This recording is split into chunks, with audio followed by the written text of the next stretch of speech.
especially when motherfuckers need a product or something. Like, we gotta get out of here. Bro. Shit's tough, huh? It's tough. And it don't last forever. You're one of the toughest business, right? Yes, bro. I was with Post for 10, 11 years. We went like maybe October, November last year. Well, When you started going more country. Ooh. Well, the pressure is on you. Listen, so let me tell you this. In my perspective. So the way I look at things, especially with like, you know, managers of like really dope artists and artists that are like global and huge, like Post. But I always tell people, and maybe this is like a one-on-one story, but I'm like, yo, like even that whole Taylor Swift shit, like she's battling with Bieber's manager. Correct. I'm like, yo, I encourage kids because everyone wants to be the star. There's something about like this feeling of the crowd just cheering for you, chanting for you, you seeing your name on the marquee that gets everyone to like commit their lives to this. And I'm like, listen, some of you guys might be really smart. Like my conversation skills these days, probably better than it used to be. But at first I was super shy. I was definitely not built to be a rapper. You know, like maybe now people are like, no, you got the charisma. I'm like, well, yeah. After 12 years of me working on it and being thrusted in front of crowds due to me being a media personality. But I tell people, I'm like, behind the scenes, if you got a talented friend, don't get it wrong. Be the manager. You know, like there's mad different things. You could be an agent. You could be so many different things. Correct. Right? Bro, it's like glorified fucking babysitting, man. All right. Okay. Let's get into this, man. Let's get into this. Are we cooking this up? Okay. Perfect. I just came back from Miami, man. It's like Miami's like a different time zone, but the same time zone. That's where I live now, bro. You live in Miami? Yeah, I left LA. Okay, that's why you're selling tequila, bro. You're in Miami? Like, I'm telling you, if I was in Miami, I'd probably be selling tequila too. Miami's like addicting. Like, oh my God. You have to know when to plug out. You have to plug in and plug out. It's like LA back in the day. You gotta know when to plug in, when to plug it out. I never got it with LA though. Like Miami's like, once I get off that plane, I'm engulfed in a lifestyle. When I get into LA, it's like, I guess I always went there super business wise. So I'm like, half of my time I'm on Wilshire. I'm on Wilshire, like just doing means and shit. But like, I've never gotten the whole experience of just being like, okay, I don't know about the nightlife there. The nightlife's terrible now. Before it was fire. Really? Yes. When I got before there, pandemic? Yeah. That's after pandemic, it went downhill. I got to LA in 2014. After I used to live here in New York and then live in New Jersey, Edgewater, French Montana, this, that. Okay, all right. So let's start from the basics. By the way, welcome to Off the Record Podcast with Akademiks. If you guys don't know who I have sitting in front of you, you will know very shortly. I have the extinguished, the lovely Dre London, who is sitting in front of me. Some of you guys, well, let's say not say some of you guys, what I know him from is being one of those guys who I knew was making it happen and making those things work for artists that you guys might know about. But he was Post Malone manager. Yes. And, quickly... Discovered? Yeah, discovered him. Okay, I need to hear the story about that. So... But from that, I watched you start to make the plays because all I could always think, I'm like, managers getting like 20%. Are they just stacking it, blowing the money too? Or are they like a little bit more shrewd and savvy to use those connections and do whatever to like kind of increase their status? So let's start with like how you even got started, right? Wow. Started in New York, really. I moved here 2008. You have like an accent. You're from like UK, right? Aren't you? Yeah, that's where Dre London comes from. French Montana actually put the London on the back of the name. Like, really? Dre London, Dre from like Manchester or something like that? No, bro, Brixton, South London. Yo, I don't know. He answered like it was a diss. No. Shout out to the Manchester man. Oh, the man them in Manchester might not be that happy. Wait. Shout out to the man them in Manchester. Is it Brixton like South London? Like yeah, South. Oh, okay. South. So that's the cool part. Grimy. Oh, it's grimy? Dirty South. Whatever you want to call it. I mean, might be now it's not so grimy, but for me, my time in London, South London was like the grimiest. Really? Came from West London, you might be a little more nicer, I went to London once. I'm Jamaican, so like we both are. Oh shit, you're Jamaican too? Yeah, we both are. I know they're gonna say they'll be like, "This is the Tether podcast. Let's click out of this one." That's what they accuse me of now. Like, yo, I worked so hard to get successful. I'm like, yo, you know what? Like when I was like 9 years old, I was running barefoot in Jamaica. They're like, "Fuck you, you're a Tether." I'm like, what? Bro, they don't understand. Even me, I was like, yo, I'm so proud of Ak. Like, you killing the game. You're consistent, killing it nonstop, and you're one of the leaders of the voices of leaders of the culture right now. But I also look at people who come from other places who break into the scene, and we're all black, right? But you know, not having any type of handout and having to get out the mud is really hard. Growing up in Brixton, right? How do you even get here? It's true, man, because there's a lot of people in Brixton that when I go back, they're like, yo, how did you do it? Like, yeah.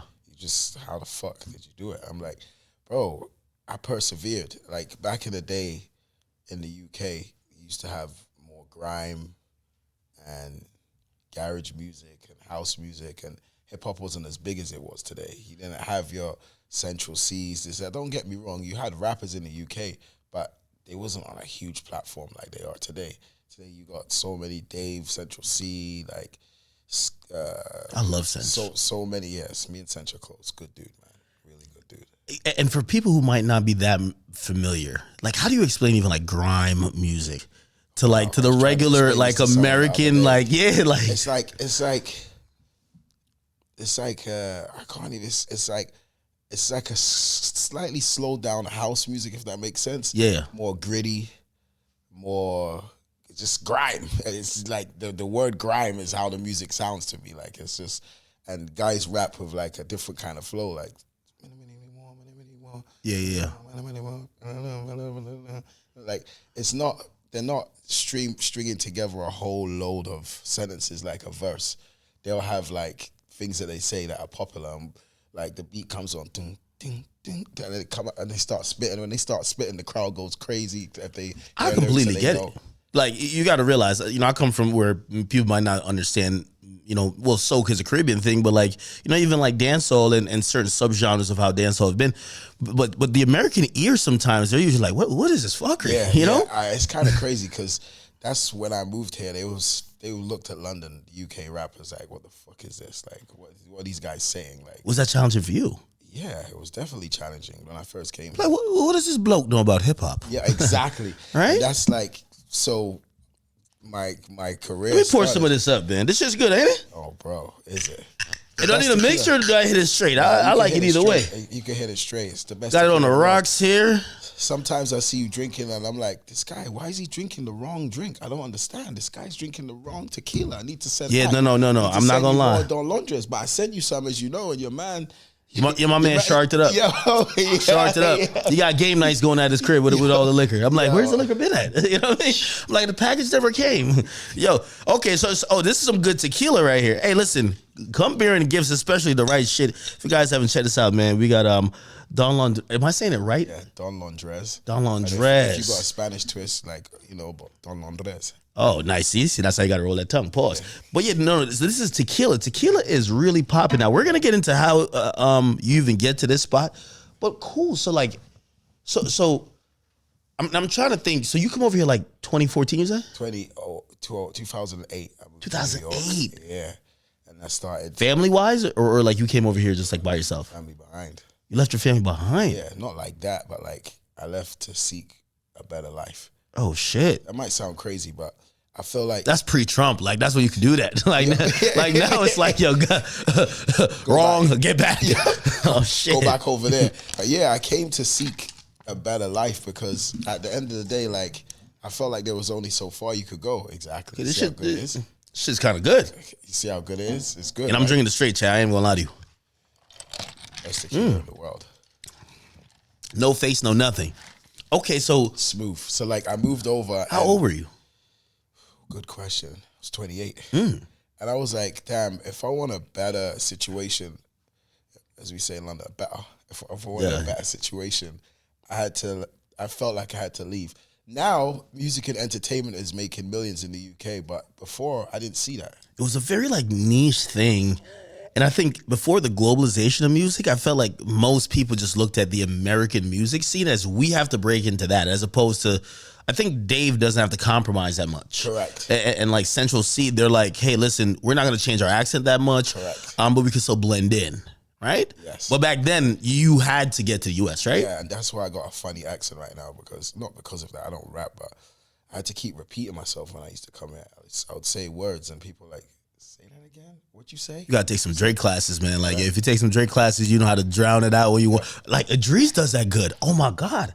Yeah, Yo, Idris Elba. Oh my God, shout out to my brother Idris Elba. Idris on the wire. I'm like, yo, this is a real nigga from Baltimore. Yeah. He's smart as fuck. Yeah. And then I hear him on Luther. I hear him hit the accent. I'm like, yo, is he acting? They'll be like, no, that's really his voice. I'm like, oh, good. No, it really is his voice. It's his voice. Like, it's kind of crazy because no one knew he was English.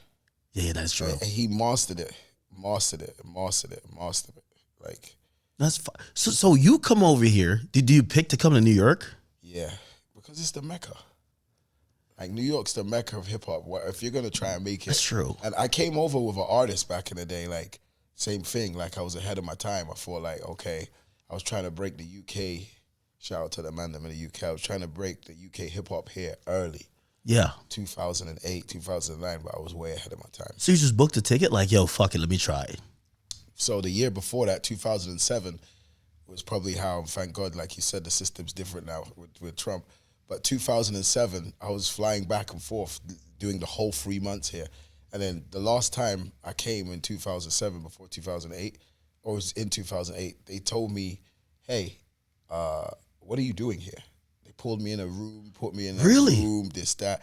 It was kind of so intimidating. The desk is high. You were looking. That was Barack who did that to you back then. I ain't gonna lie. Yo, come over here. Come over here, bruv. Yeah. Let me ask you a couple questions. You're looking up at the desk and you're seeing like the TSA or whoever it was, the police guy was telling me. Then they went through my records and said to me, "You've been here a lot." Yes, they said you've been here a lot. Do you know you've only been home? You've only been in your country for 90 days of the whole year. Wow. That's when I said, "Wow, I must really like this place." I didn't even notice that I was only home for like 90 days. And were they trying to scare you? Yeah, they was. They told me that. Basically, it was after that I had to make the decision to move here. So in 2008, I moved here. Moved to Brooklyn first, bro. Yeah, my family, I have like some cousins and stuff in Brooklyn. And moved to Brooklyn, I was like, what the hell am I doing here? Not like that, but I was doing the same things that I could have been doing at home. I'm like, I didn't move here for this. Man, them gambling, go on, playing dominoes in the park and all that on the block. I'm like, no. This is not what I moved here for. I didn't leave England's blocks, the blocks in Brixton, to come to Brooklyn and be in the blocks.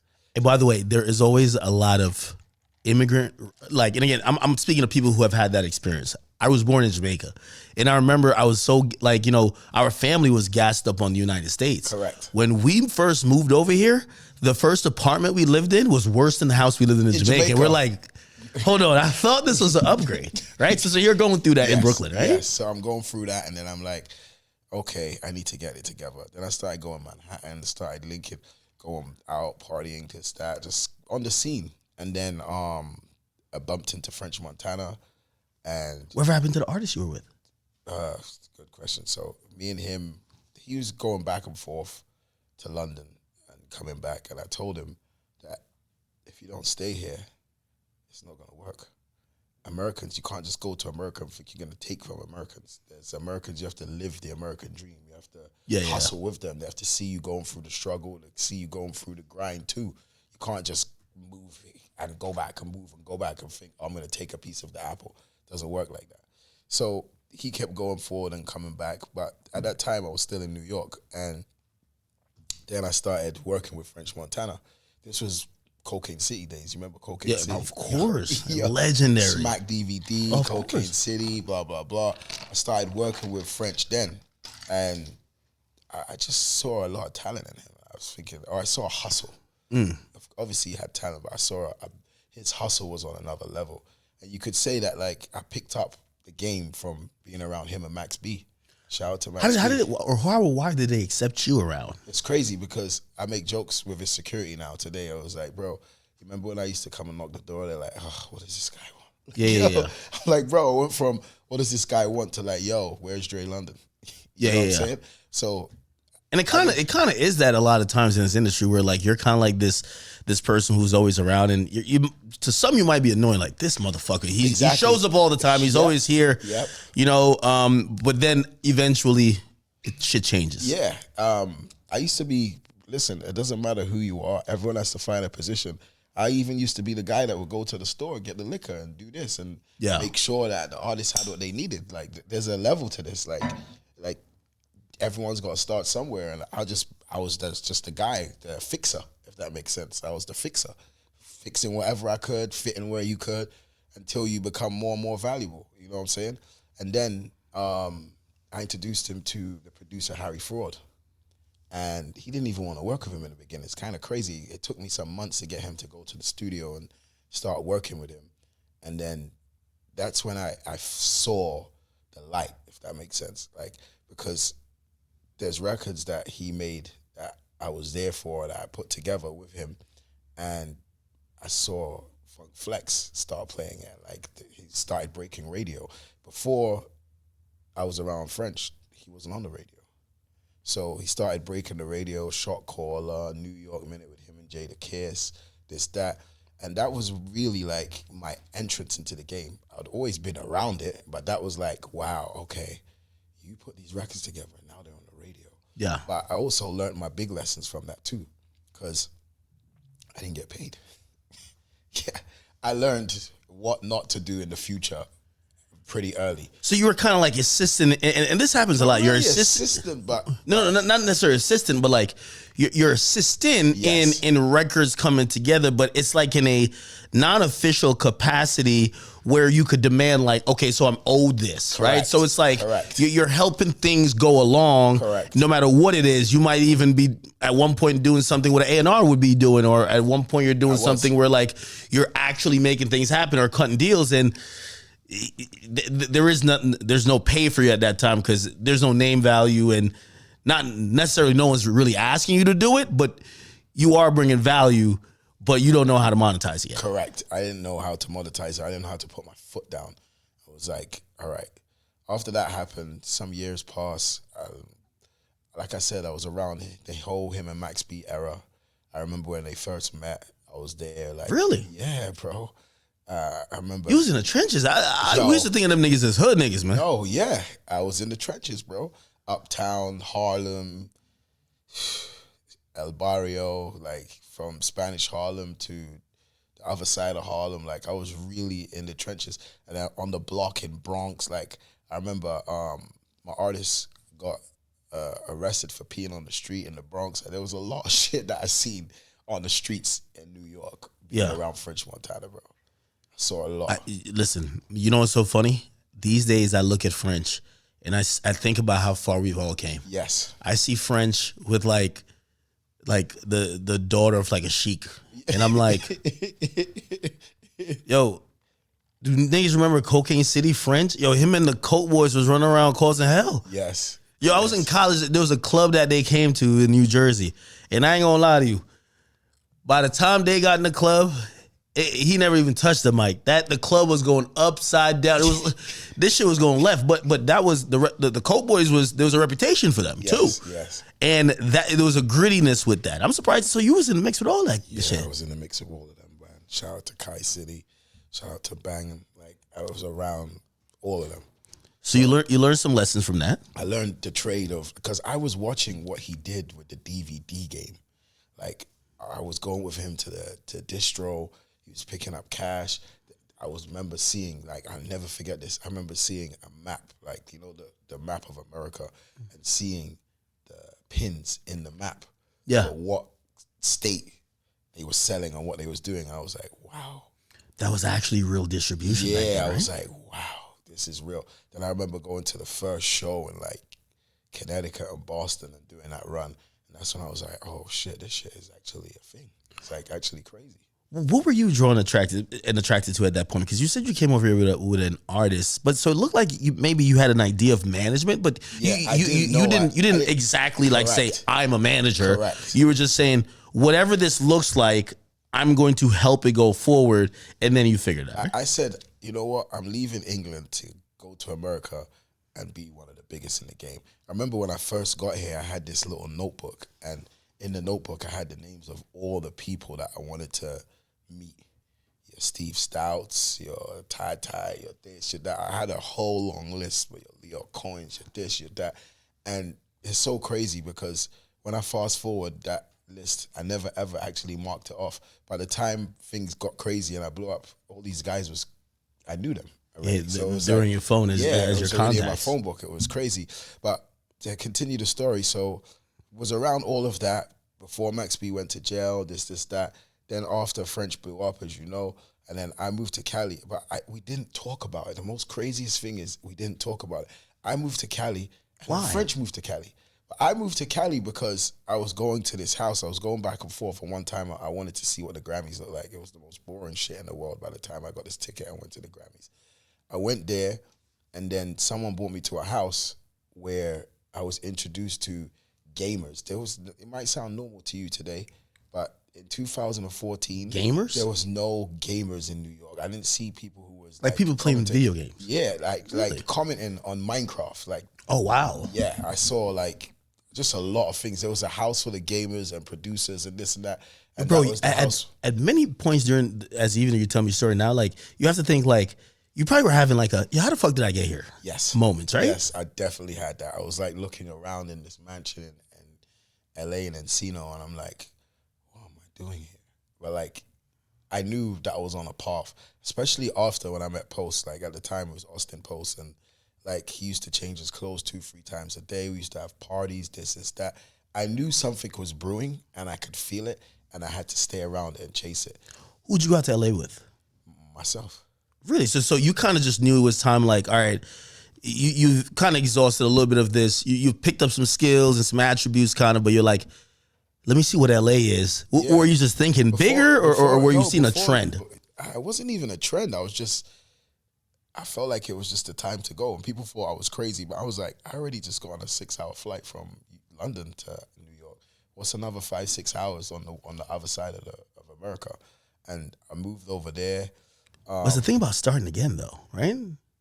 Yeah, but also you were starting to meet people, so there was a little bit of connection. Yeah, there was a little connection, but there was also a little of the feeling of starting again because everyone knew me around the New York scene, but no one knew me over there.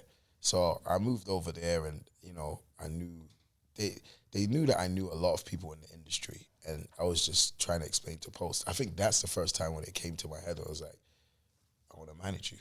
Like, he was just rapping at the time. He didn't sing. How'd you meet him? He just sing. Someone brought me to a house in Encino, the same house I'm telling you about. And when they brought me to that house, I was just like, yo, there's talent in this building.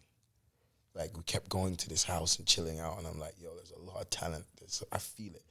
And then I started to hear Post rap, and I was like, okay. What's your first like, your first like interaction with him, or like your first it was probably like just coming in, and him like just people would come by the house all the time, so like he was like, all right, what up, what's going on, blah blah. I did his fake London accent, like, yeah. And I remember at the time I'd fallen out of love with music business. Be honest, what accent did he have at the time? Did he have the White Iverson accent, or did he have the like Nashville, Tennessee accent? He had the Texas accent. Oh. Is he from Texas? Yeah, he's from Texas. Really? Yeah. So he had the Texas accent. I was like, okay, this is different. You bring some pineapple juice? I'm like, all right. If I get drunk, I'm blaming on you. I mean, there's nothing added to this tequila. Not good. That's what I'm saying. Like, shit, I'm about to pour up again. It's pure. It's pure. Like, but before we even get onto that, how I even got into that. So I met him. Months passed. It's probably March 2014, and months passed by. Are you managing him at this point? No.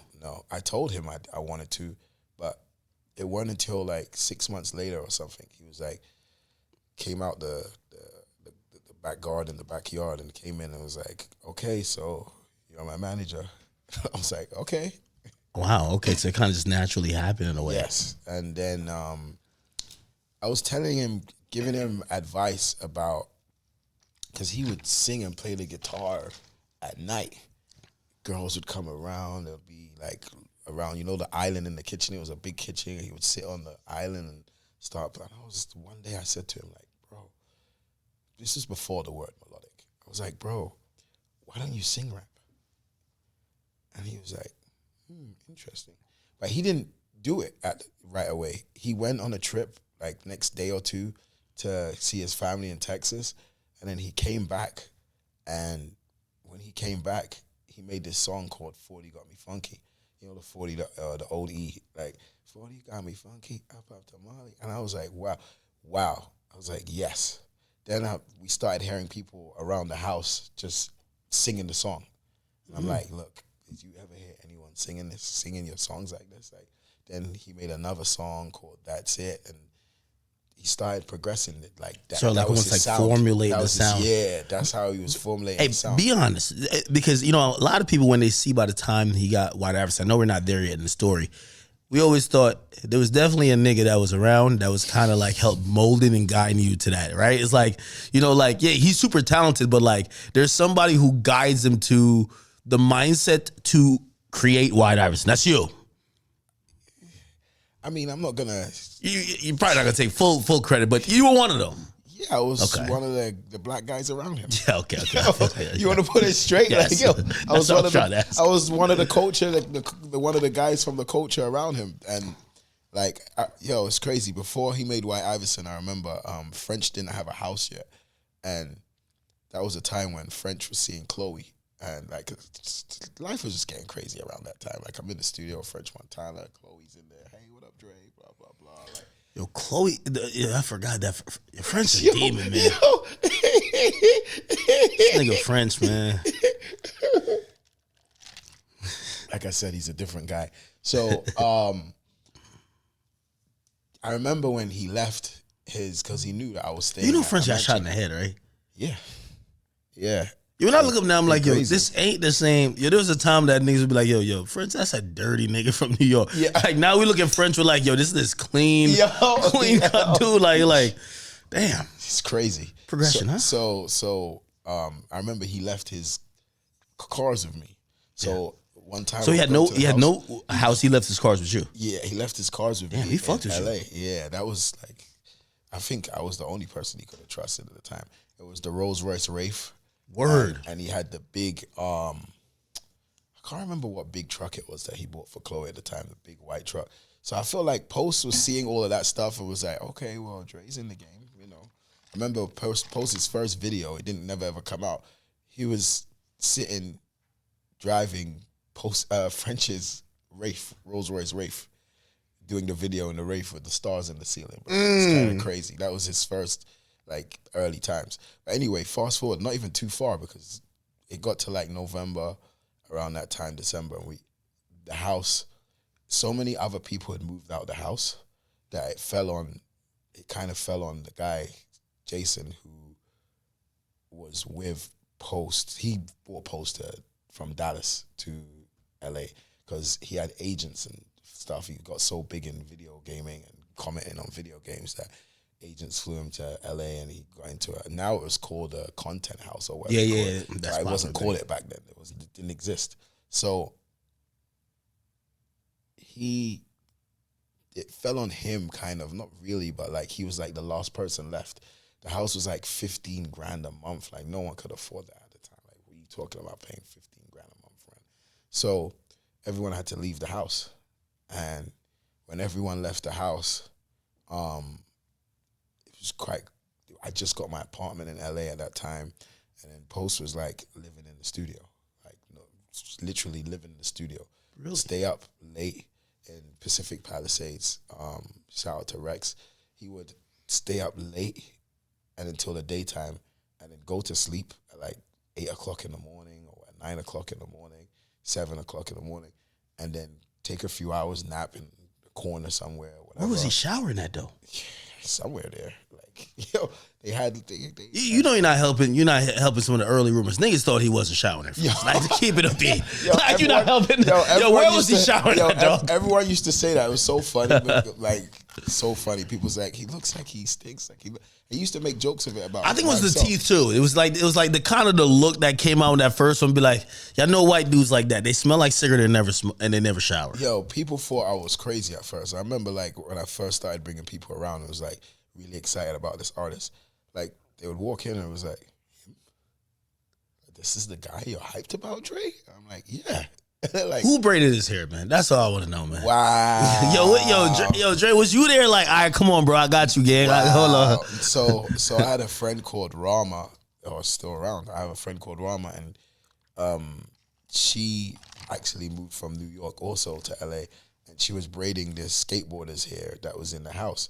And then Post just turned around one day. It was like, he wants braids. Like, I don't know if it was like the Exhibit look, or one day he just told her Exhibit. He wants Allen Iverson braids, the braids that Allen Iverson had.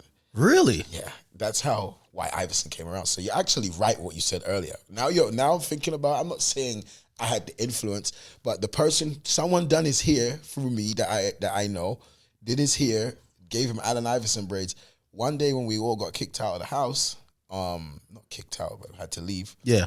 And he was in the studio. Everyone fell asleep one night in the studio, and he just called himself the White Iverson.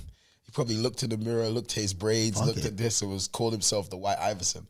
And then, but he was definitely inspired by Iverson, as you're saying. Of course. Shit, I was too. Yo, I didn't have much hair back then, but like I grew up when I came over here. I moved over here 2001. Iverson's in the finals, 2001. You know, and I love the underdog. Shaq and Kobe beat their ass, but like it was like that was my thing. Where I'm like, Iverson's my guy. That's the underdog. And then just culturally over the time, especially the cornrows, he was just so known for it. Correct. So he started calling himself the White Iverson, this, that, and then he made a song called White Iverson. And I remember when he first sent it to me, I remember putting on headphones and I fell asleep on the beanbag that night. And I had the song on repeat. And I woke up and the song was still playing on repeat, if that makes sense. And it just hit me. I was like, this is a fucking smash. I have to do everything in my power to make this song be as big as possible. Did you know what to do with it though? Yeah. Obviously you did eventually, but like at first when you're like, okay, now you got to think about the variables that's on play. Okay, he looks like this. He's a white guy. It's White Iverson. Sonically, it's fire. Yeah. Oh my God. But how do you market this? How do you get it out? How do you think about a music video? And it's a different time of how you got songs popping off. It was very different. You didn't. It's not like today. Like you had to really, really think about it. And shout out to ASAP Rocky, because he was like, the first time I met Rocky, he was like, motherfucker. I was like, what? He's like, so you the motherfucker who made us wait 4 months for the fucking video? I was like, bro, it was a part of the plan back then. I remember watching because I was very close, like, you know, French introduced me to, or I was around French, and I met Abel the weekend. And he was already taking off. Like it was early the weekend, House of Balloons mixtape, blah, blah, blah. And I watched the way they did it. We're talking about like 20, 12, 13? 2014. 2014? Yeah, maybe House of Balloons was before 2014, but like I met him. Such a special time, right? Yeah, oh my God. Do you ever think about like, this sometimes is a sign of age. So for anybody who's watching, forgive us, because nostalgia sometimes like niggas like, oh, we don't give a fuck. But do you ever think like those moments of you're seeing Abel, the weekend pop off at that time, everybody's having these interesting runs. You're running into people who are also figuring it out, but you guys are figuring it out too. Correct. It's like so we special. hadn't figured it out. I was around people who figured it out. Exactly. And I'm like, wow. So they. But you're seeing them early on. That. Yes. And I remember watching. Shout out to Hawk. Shout out to Sal Cash. I remember watching how these guys kept him a mystery. Because when the weekend first came out, no one saw what he looked like. Yeah. It's not like today where like you have to be in everyone's face, the content. They let the music do the talking. So I learned that. So when I came out with White Iverson. Did you see a strategy behind that? Yes. Okay. Back then, it was smart because you made people love the song and warm to the song, and then they have to go and search or Google or go to Instagram. Instagram was early them days, and find out who this artist was. So I did that. because I remember Post had like a gaming Instagram, and then he got blocked out of his account. By the time White Iverson was there, he had 600 followers, bro. I was like, Jesus, I need to get as many people to this guy's page and to click that follow button as possible. So like, I took a leaf out of these guys' book. I was like, okay. You botted it. Yeah, no, I didn't bot it. There weren't no button back then. There wasn't no button back then. It's 2024. It's like the first thing, we're trying to get him hot, bought it. Now it's different, but like, so I had like watched these guys and said, oh, these guys are so smart how they did this. So I did the same thing with White Iverson. When the song came out, it wasn't even when it came out. The night of when he recorded White Iverson and we put it out, I think he put it out like a couple of days later. How'd you put out music back then? It was on fucking SoundCloud. Oh, shit. There was no, bro. There was no, so there was iTunes, but there was no Apple Music, which even more reminds me. And Spotify wasn't. This is really like this is kind of like streaming exists, but it was so there was limited. no word. There wasn't even called streaming. The word streaming didn't even exist. So and there was no. They call it DSPs today, digital service providers, or whatever. Like, but they didn't even have that back then. It was just iTunes, and I don't know. You had like Rhapsody and all those things. You remember those things? LimeWire and all of that crap back then. So like, I remember before the song came out, I gave it to this college promoter, and they was putting it on like Song of the Month and blah blah online. And then someone put the song online, and I remember Post calling me and was very upset. And bro, he made me chase these people all day to take down the song. I went through the whole hell trying to chase these people to take down the song. Finally, they took down the song. Do you know what the guy does? What? Goes and releases it and put it out the next day. After all of that, the next day he puts it out. Then people start coming to the studio, and I don't know if you heard of him, but there was an artist called Fat Man Key. You remember Key? Yeah. Yeah, Key from Atlanta. Yeah. He heard it and was like, oh my God, this shit's crazy. Tweeted it. Back then, Twitter was the thing. It was not, Instagram was not the shit back then. Yeah. He tweeted it, and then after he tweeted it, a lot of people used to follow Key back then because he was hot, up and coming in Atlanta. And after he tweeted it, Mac Miller sees it. Mac Miller hears the song. Mac Miller retweets it. Then after Mac Miller retweeted it, Wiz Khalifa is like, yo, this shit's my song, blah, blah, Organically. blah. Yes, all organic. Wow. So I'm like, okay, this is happening. I remember the next day how were you coming to the studio, I was feeling like, okay. Yeah, if I'm you, I'm going to Post, I'm capping. I'm like, yo, you see what I made Wiz do? Yeah. Told you. Best decision in your life. I'm the manager. Right? Yo, you got it. Like, that's what you got to cap it up. It's kind of crazy. At that time, people was wondering, who's this guy coming around the studio all the time? Because we hadn't lived in that house no more. Me, people were looking at me like, they might know. Today they know, but like back then they don't know that. I felt it every time I came in the room. They were like, bro, who's this nigga guy again, man? Yeah, exactly. No, nigga, come over here drinking all the fucking tequila. He don't got his own yet. So, like, I was telling him what I was planning for the record and the things that I wanted to do, and I just started streamlining. I remember like calling Complex, calling Fader, this, that. I used those tweets. Like, I don't know. The biggest cosigns. Yes. I used those tweets. I remember sending, shout out to everyone who remembers my email blast from 2015. I sent out an email. Someone sent it to me one day. Oh, you were doing it like a DJ. They have these DJ blogs. Remember Bottom Feeder and all of that? Yeah. Yeah, bro. I sent it to them, but I had my own email blast where I blasted it to everyone in my contact list and was like, this is the future. He is the future of this. And people, I remember someone sent it to me the other day. I was like, wow. So I blasted that off. I sent it to, because back then, Fader, you remember Fader magazine and Complex, that was the shit. So like, they was another cosign. And I remember Complex. Because they were like tastemakers. And this is around the time of SoundCloud, where SoundCloud was like the ultimate user-generated tastemakers. But Fader would kind of piggyback off of those and be like, hey, out of all these songs making noise, this is it. Yeah. And same with Complex I remember well. I was introduced to this guy in Atlanta, T, and he See, this is all, it sounds so normal to everyone today watching this. But back then, this was not normal. So everyone had a SoundCloud. And today, you could call it a playlist. But everyone had the music in their SoundCloud. And my job, in my mind, was how do I get this at the top of everyone's SoundCloud today playlist? Yo, people having big SoundClouds was a thing. Yes, it was huge. So I remember I was paying this guy to put it on the top of everyone's SoundCloud. Where you getting money from at this point, though? Good question. I was one of them ones. Yeah, one of them ones. Okay. One of them ones. Yeah, I get it. We go and scrunch up some bread. It's okay. I was a hustler, man. I was putting it together. So I used my hustle money to like start pushing this record and pushing it and getting it to paying someone here to get it on everyone's SoundCloud at the top of the SoundCloud. Because that could make it, like, for example, like I remember when the SoundCloud era popped off, like say an artist like a Lil Uzi, like if he like reposted your song, all his fans are gonna go check it out. So it's so crazy you even say Lil Uzi, because shout out to DJ Drama. I remember our first show in New York, we had Lil Uzi open for Post.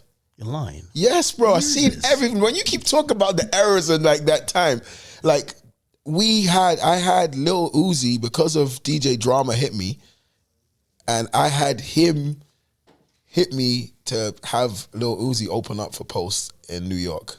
Really? The show was crazy. I couldn't believe it. But anyway, so White Ivan started growing, as you could hear, and as we all know, started growing. I started the snowball effect, and getting everyone here, there.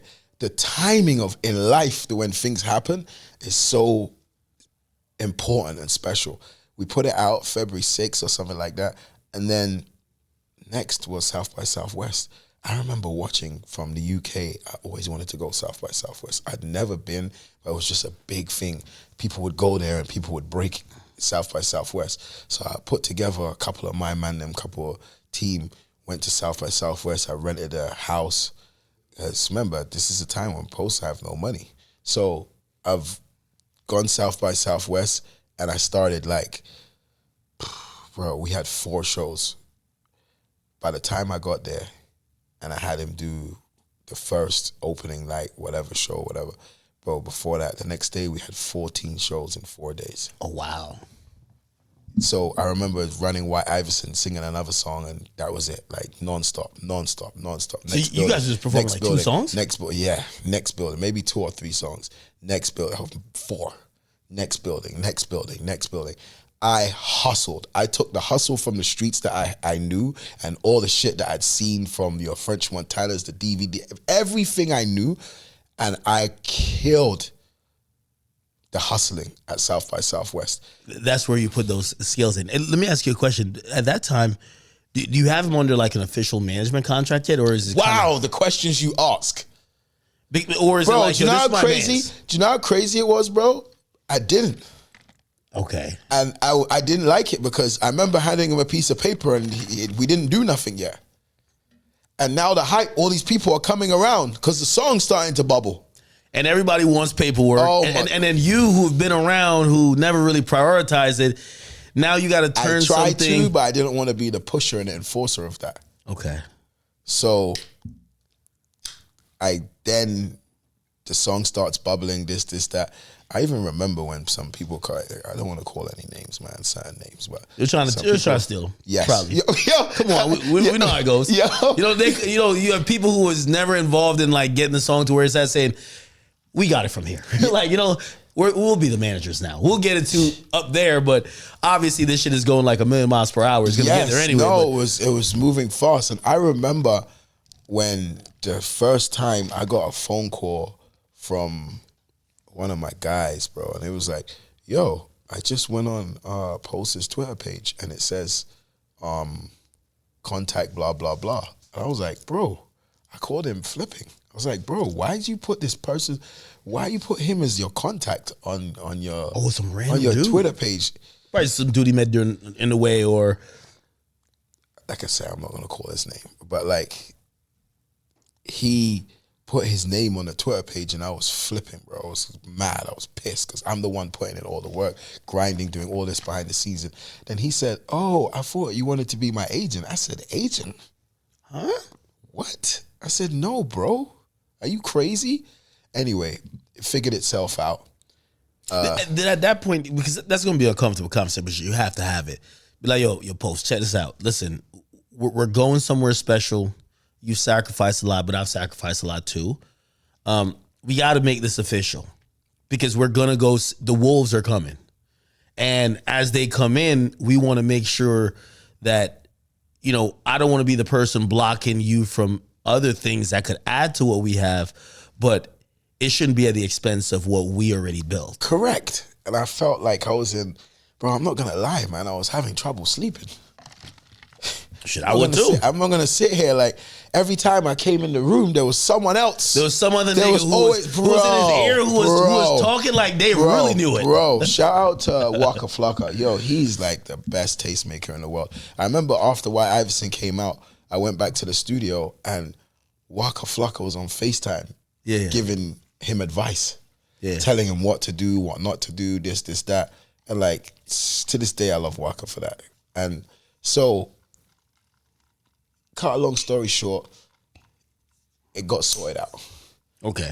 But how it got sorted out was kind of crazy because no one really knows this. It was me and the same other person who ended up starting with him, if that makes sense. The same person, he put the name on the thing, and I was like, you know what? Fuck it. I'm just gonna outwork everybody. Wow. So it was kind of like, listen, rather than have me choose between you guys, I get some ice. Thank you. Rather than have me choose between you guys, listen, it seems right. And by the way, an artist sometimes don't understand where things are coming from. Like, you know, and that's why I hate the manager job, bro. Because you done robbed 3 niggas to get the money to pay for the studio time. You had to scam the engineer just to get the goddamn master version. Yeah, you'll pay back later, but he ain't gonna see his money for like a good 7 months because you're just finessing.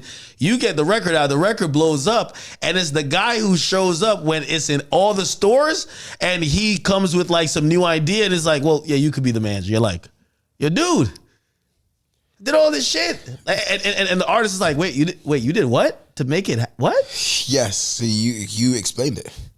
No, this is what I'm saying about you, Ak. You know the business. You know everything about the business. So I ended up having to partner with this guy and pissed about it. But let's now fast forward so we go to South by Southwest, and guess who's the one who got all the shows? 14 shows in 4 days. You're on the ground with it too. I can tell. On the ground with it. Bro, Brixton coming out. Yo. Yes. The Brixton, Wagwan. I'm here. Yo, I got the biggest thing in the game. Yo. Yeah. Him. Which also a manager. And really, you know, I'm kind of spelling out for people. Again, I really want to also let people know there's not one job in the music business. It's not just being a rapper. But I was doing 7 jobs. But that's what I'm saying. I was his publicist. I was this. You're the promoter. I was the promoter. Yes. You're over there selling it. Yo, you guys want to have the hottest event? You need him. So you got to sell this guy. You're not just a cool guy just taking bookings. And you need him. And so we go to South by Southwest. They go too. Mm-hmm. But the people who went to South by Southwest, thank you. The people who went to South by Southwest, no, I'm just going to tell it like it is, man. I ain't even going to hide it. I out-hustled everybody, bro. I could tell. I said, all right, you know what? You could put me down as the second fiddle or whatever the fuck you want. Okay, we're co-managers, but I bet. Yeah, I bet. I hustled the fuck. Like, when I say hustled, I hustled. No one could out-hustle me, bro. Yeah. Brixton, South London. I come from nothing, like you said. I out-hustled everyone, and it was very clear. So after South by Southwest, killed it. We left South by Southwest, and you know, like, it might not be as big as it is. Shout out to Brian Hobbs. Like, it might not be as big as it is today, but that was like the most important place to be. So, like, I remember when we left, there was one name on everybody's lips. Who killed it? Who's the name? Like, who's the person from South by Southwest? You remember that, right? That used to be the talk. Be like, yo, who are the breakout stars that people were? This is really even before, like, you know, the freshman class was so pronounced. So it's correct. like, yo, it was before the XXL freshman. Whoever killed that, you knew the next year was around. It was around, but it wasn't as pronounced as it got to like 2016. Where like, oh, now it means that these guys are going to have a run for the next year. Correct. But you had to kill South by Southwest. Killed it. So after I killed South by Southwest with Post, it was his name on everyone's lips. And you know, shout out to my brother, G-Eazy. I saw him last night, actually. Had a late night. I don't know how I'm drinking tequila again.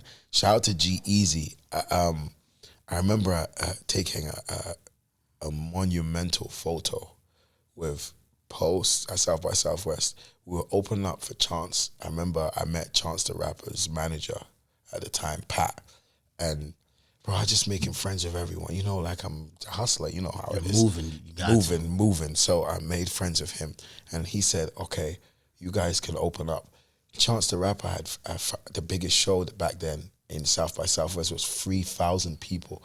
I was like, wow, Post never performed in front of 3,000. We did like 150 room, maybe, if that. And that was probably one of the 14 shows. I fucking made sure we killed every fucking thing. Killed it. We had a style where we used to do 4 songs. He used to come out to White Iverson, would sing the beginning verse, sing the hook, start the first verse, and then cut the song. And he would do another 3 songs, and then Jamaican style. Come on. Yo, pull up. Come on now. Yo, Jamaican style. Of course. Jamaican style. If people don't know, I was giving Post the Jamaican style. Come out, get the crowd hype. White Iverson, pull the song, don't play it again, play it as the last song. Then come back to the last song. And really, you're working off, like, of course, he had other good records, but you're working off the hype of this one record to keep him on entertained. Correct. Yeah. And I remember people were booking him for hour performances, but we didn't have an hour of songs, bro. Oh, shit. We were having to, like, shout out to FKI first. Like, he was coming out and DJing. He was a producer, but he came out with DJ to start the 15, 20 minutes before he came on, because we had an hour. We had to entertain people for an hour. We was doing like 40-minute sets, 45-minute sets, and getting away with the 4 or 5 songs that we had that we could perform. I know you performed 4 or 5 songs White Iverson in the 45 beginning. minutes. Yeah, White Iverson in the beginning, this, that. Oh, yeah, you could always encore to it. And, correct. Yeah, and okay, we put the encore in the end. And also I was telling him, like, to talk before the songs because it would stretch. How was his personality at the time? Is he like kind of, you know, a little bit nervous? Is he like he's a people's person? Yes, he's a people person, but like it's not like you gotta get him. He was very nervous. He was very nervous around that time. Like, not nervous to perform. He was cool on the stage, but just around people and just that. He was very like an introvert, kind of like shy. That's the word. He was more shy. So after we killed South by Southwest, like I said, everyone at home, timing is everything. You've got to look at your timing when you're doing things in life. We then, after South by Southwest, it seems like it was fast, but it wasn't. A month passed, next was Coachella. The same people it was my first ever Coachella. I'll never forget it, 2015. The same people that we was hanging around at South by Southwest, or the same people that was, all of a sudden I'm walking and it was the same people. I remember walking, ASAP Rocky and the whole ASAP team walking one way, we were walking the other, was like, yo! I was like, okay, it's feeling like we're getting there. It feels like, you know, we're in. Kill South by Southwest. Is he signed yet? Who? Post. At this time, no. Really? No. Independent? No, independent, bro. Really? Yeah, I pushed it all independent for a long time. The song started bubbling, started getting hype. So we're at South, we're at, actually, I forgot a very important fucking piece. So I also knew Drake's team at the time. Bro, I was around the music business. So I already knew the people behind the scenes and many things. Shout out to Matt Babel. By the way, this is what a good manager does. Like a good manager is gonna, like, there's a few people I know, they'll be around me and like say we're in a big setting. They'll be talking to like these miscellaneous people. Correct. Right? That was me. And then the miscellaneous people, it won't, like, Drake ain't in the room. Drake's like DJing in the room. Correct. But then you're talking to this guy who's cool with Drake's team, and you make that connection, and then, you know, some of them might strike out. Some people be capping, because as you know, this is what this industry today is. This is one of his Drake's managers, Matt Babel. Shout out to my brother Matt Babel. I was around Matt Babel, and then it was crazy because I didn't know that Drake's DJ was his manager. Future. Shout out to Future the Prince. And like, I met all these guys way before. But anyway, so we're at South by Southwest, killed it. I don't want to go back to that part, but it's a very important part. I remember he wanted to go home. Drake just killed South by Southwest, 80,000 people.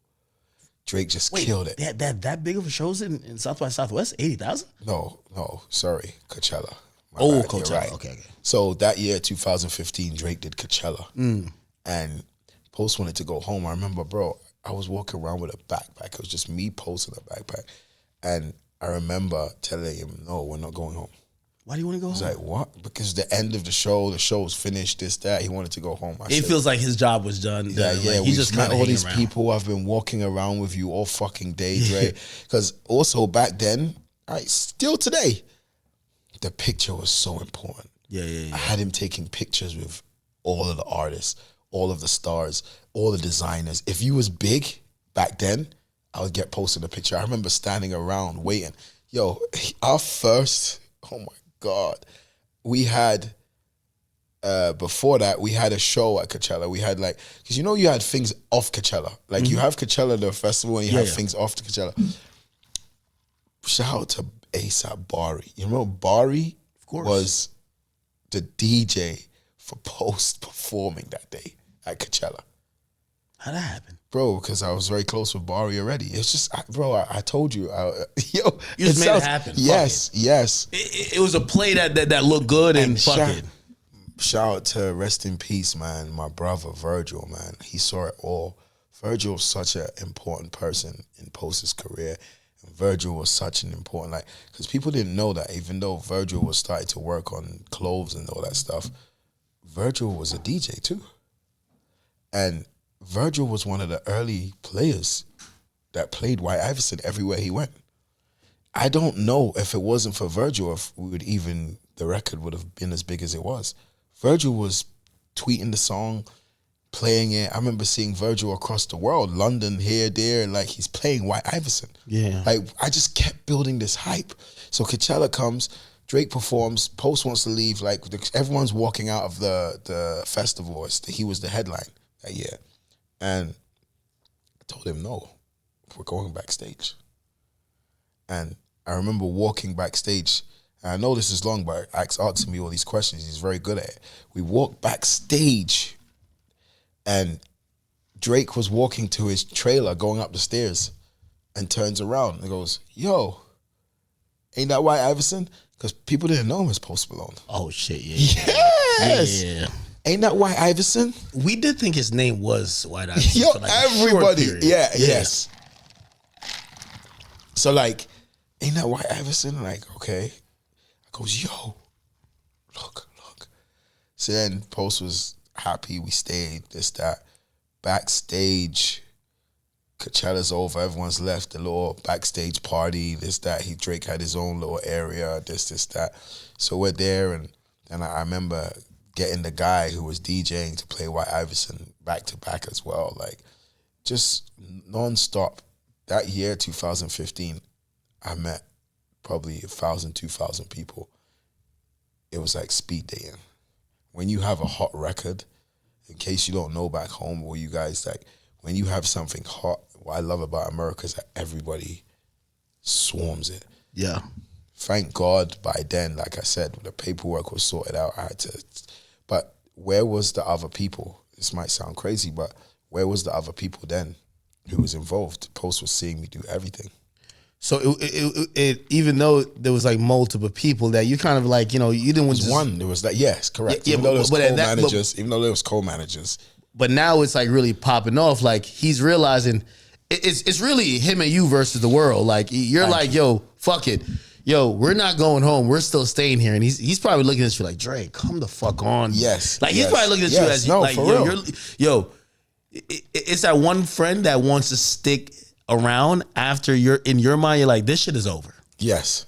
But you're seeing it as, yo, if there's a 5% chance, we could follow that entourage, kind of backstage, and maybe one of the guys say, that's what I did. Oh, wait, are you those guys? Be like, yo, what's up? Yes. And you get that picture. Yes. The picture matters, right? Yes.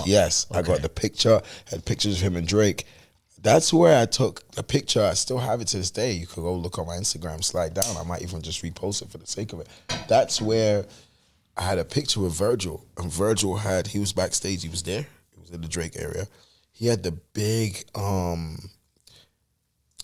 hat. I don't know if you want to call that cowboy hat or what kind. It wasn't a cowboy hat, but it was he had the big round hat with the top piece on. And it's so crazy when I look at this picture today. I look at it years ago. He had a T-shirt on, a white T-shirt, and the T-shirt just said "off." Really? OFF. Is that before the brand? That's way before the brand got big. Yes. Right? It just said his T-shirt said "off." That's it. I didn't even get it then. Yeah. And like you're saying, everyone talking about the timing of watching all these people come up. I'm not gonna fast forward too much, but I'll never forget one of the last times I saw Virgil. He came in, just opened the door and came in our room in the VH1 Awards. Gave me £1 and he goes, "Yo, ain't it crazy how we all came up together at the same time?" Okay, I didn't think that he even. I used to always say it, but it was crazy that Virgil told me that and said it to me like, "Yo, how crazy it is we all came up around the same time." I was like, wow. Anyway, Coachella's gone. Moving on. Record spirals nonstop. I'm hustling. I'm making sure it's the biggest record on the internet. Making sure it's the biggest record in the clubs. In the clubs, yeah, point, right? Yes, the biggest record in the clubs. This, that. Then a bidding war starts. Okay, so now the labels are saying we need this guy immediately. Yes, I remember they started at 180,000. I was trying to tell Post, "Are you crazy?" Like, we're not doing that. We're not doing that. Like, this was back then. Like, it doesn't even matter. I was like, "Yo, what's his lifestyle at that point?" You know, remember he's living in the studio. I was spending the money and this and that. Yeah, but you're not spending. No. It's still 180,000. Respectfully, still it's like a little bit above what it would. Of course. So like, were you eyeing like a certain dollar amount? I had it in my mind, but he had the best. He said, "I want to be a millionaire." Like, yo, like I was like, okay. So when the bidding war started, I was trying to warn him about these people. So they started from 180,000. Yeah. Like, how do I get it to $1 million that he's interested? Yo, I was trying to warn these people. I kept growing the record. I was telling them what was happening. And by this time, we killed the streets. We killed the internet. I killed the clubs. Like, black people was listening to White Iverson. You could go uptown Harlem. You could go up to uptown Harlem. People listen to it. And then he had another song called "Too Young." Remember? I don't wanna die too young. Yeah. I was pushing Too Young. That record's moving as well. Yes, so I'm moving Too Young. But Too Young was the hood classic. It became a hood classic back then. And he's still not signed. No. Record labels start going crazy. This, that. The person who was a partner, his family was. Let me ask you a question, because I just know how to check. Okay, even if the record label doesn't come in, some rapper or somebody who got some money says, "Hey, listen, I'm not the label. I'll come in. I'll just front y'all some money on some production company shit. Yo, y'all need $500,000. I'll give y'all this. Just keep running." And basically, that's a production type of contract. You get what I'm saying? Yeah, I gotta shout out this one artist who's like my guy, but like now I know the business. Like when the record was bubbling early, Future. Like, Future. Yes, bro. That's fucking smart. Future came in first, offered him like 50 grand to 100 grand. Was like, "Yo, take that. Take that. Sign to me." And you got to realize, it's for everybody listening. It's different when an artist comes in. Like, he's not saying sign to me like I'm a label. He's like, "Yo, I'm investing in whatever y'all have going on." Correct. It's like an investor. Correct. Right? And you're also thinking, not only is this an investor, Future, you get the cosign. Correct. So that's the quintessential like template for what would be considered a production company. Now, granted, when this record is now fucking huge, Future does a remix. When y'all go to the labels, fuck $180,000. Yo, we need $5 million. Future gets his money, whatever. Correct. So we didn't do the you guys turned it off? Yeah, we didn't do it with Future. I just felt like it was too little money. Post was like, "And I get a free badge chain?" Like, it was so funny, like back then. So like, is he getting booked though? Yeah, we started like, bro, I was doing everything. What's the rate at that point?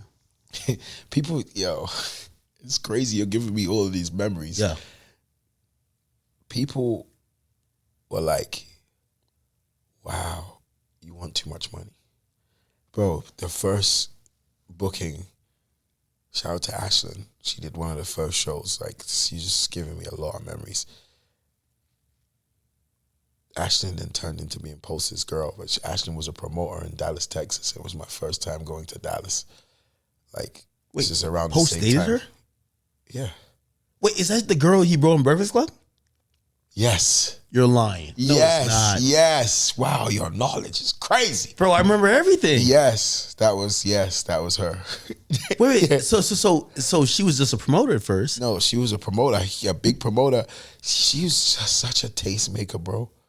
I'm gonna tell you how crazy how much of a tastemaker she was, bro. Post's first show back home in Dallas was Ashland's show. Really? Guess who was on the show? Who? Post Malone and Playboy, a guy called Playboy Cardi, who I never heard of. Really? That was back then. Shout out to my brother, Playboy Cardi. Anytime he sees me and him, we know where we're coming from. She put him on the show, Playboy Cardi. Then I remember Playboy Cardi jumping on the speakers and going crazy. And I was back like, then, you're like, yo, what the fuck is this guy doing? Yes, bro. Yo, who is this motherfucker right here? Yo, bro. It was crazy. So I also remember we was in a van, me, him, Bari. Yo, this shit is good. I told you.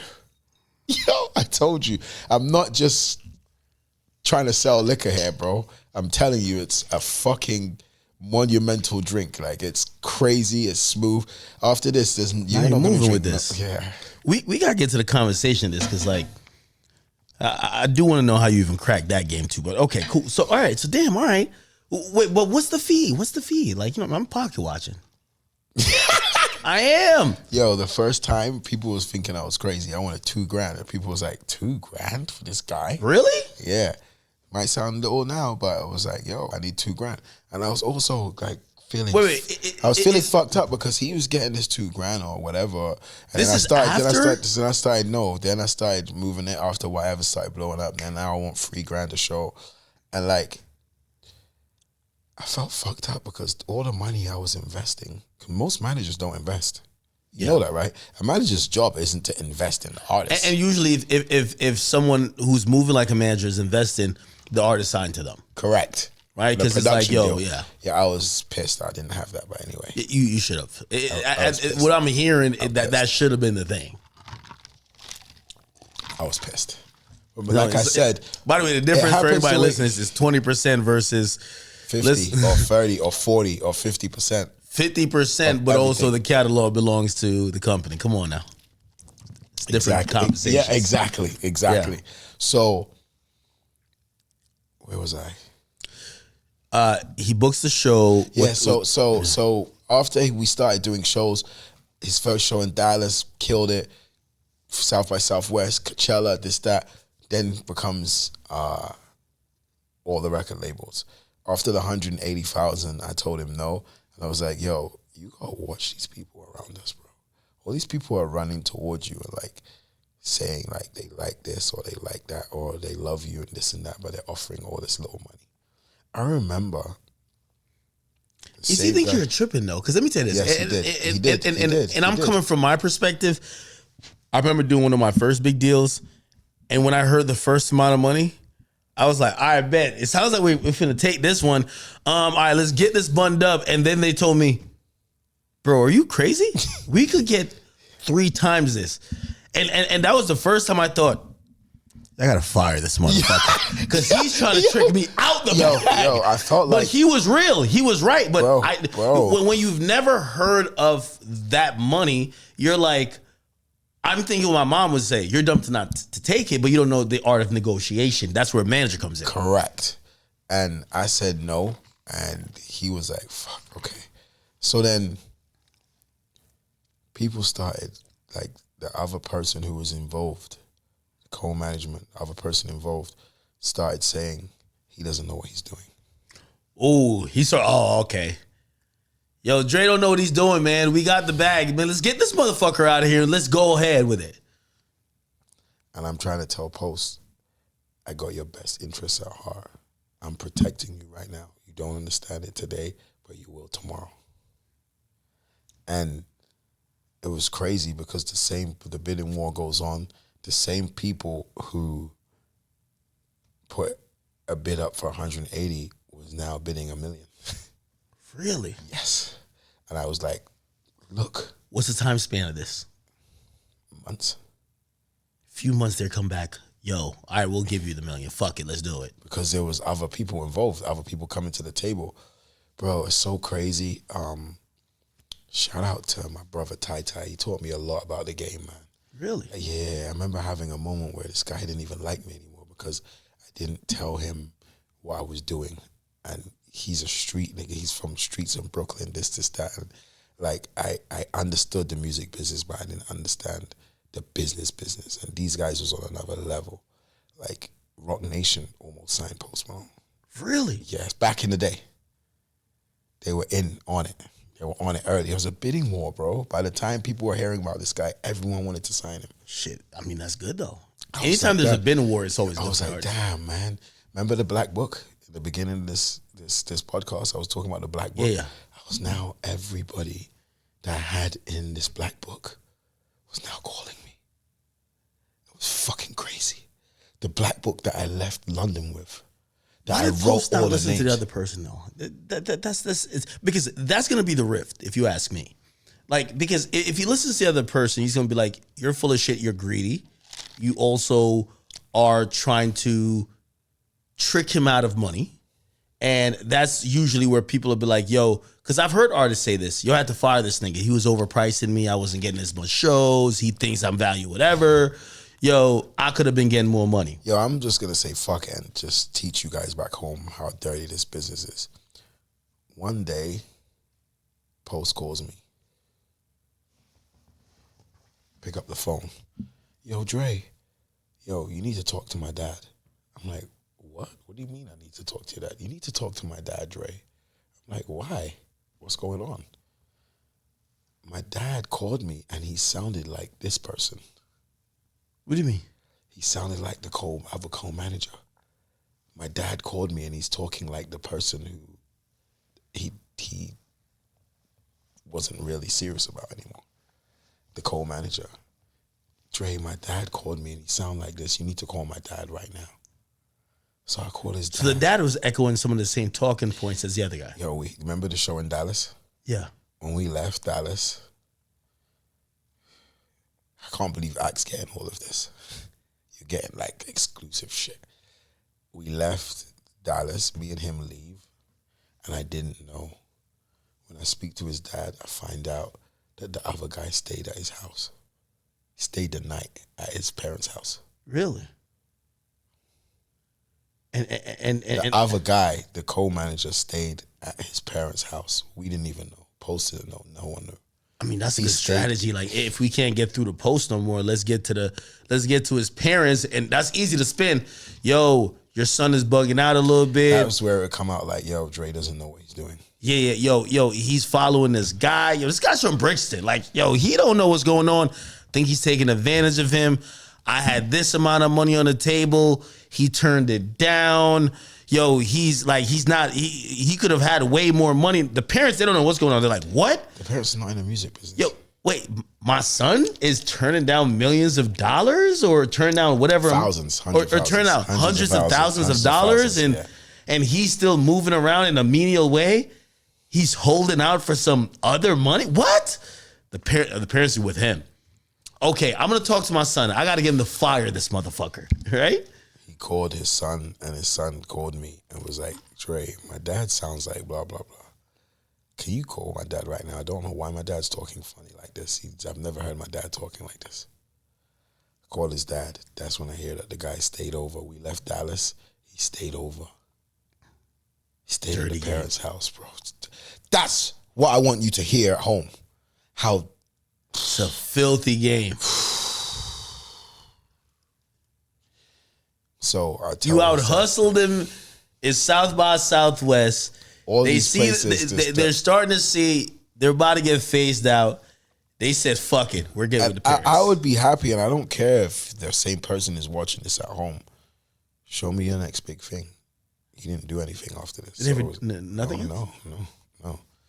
Anyway, so it's not against you or against anything. It's just me being honest. Like, you didn't do anything after that.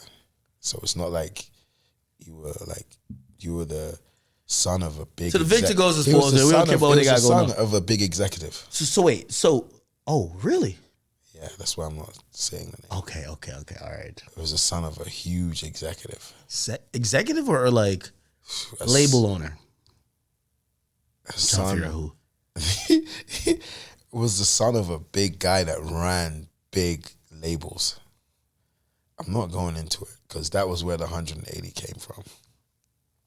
We're not talking about like Warner, right? You're close, but no, my brother Val. I know the Nepo not my babies. Brother Val. Huh? Not my brother Val. Yeah, Val, no, Val. I know Val's son. That's what I was like, no. It wasn't Val. Okay. It wasn't Val. All right. Let's gonna go over mad people says who don't really know. Okay, cool. So, you talk to the parents. I told his dad, like, listen, I know what the fuck I'm doing. I got this. Like, it's cool. I understand. I understand what's going on. I've got this. Like, it's cool. Yeah, this sounds crazy to you, but I've got this. Don't worry. I know what I'm doing. This person is talking to you about all this, but they're not involved in the day-to-day activity of what's actually happening.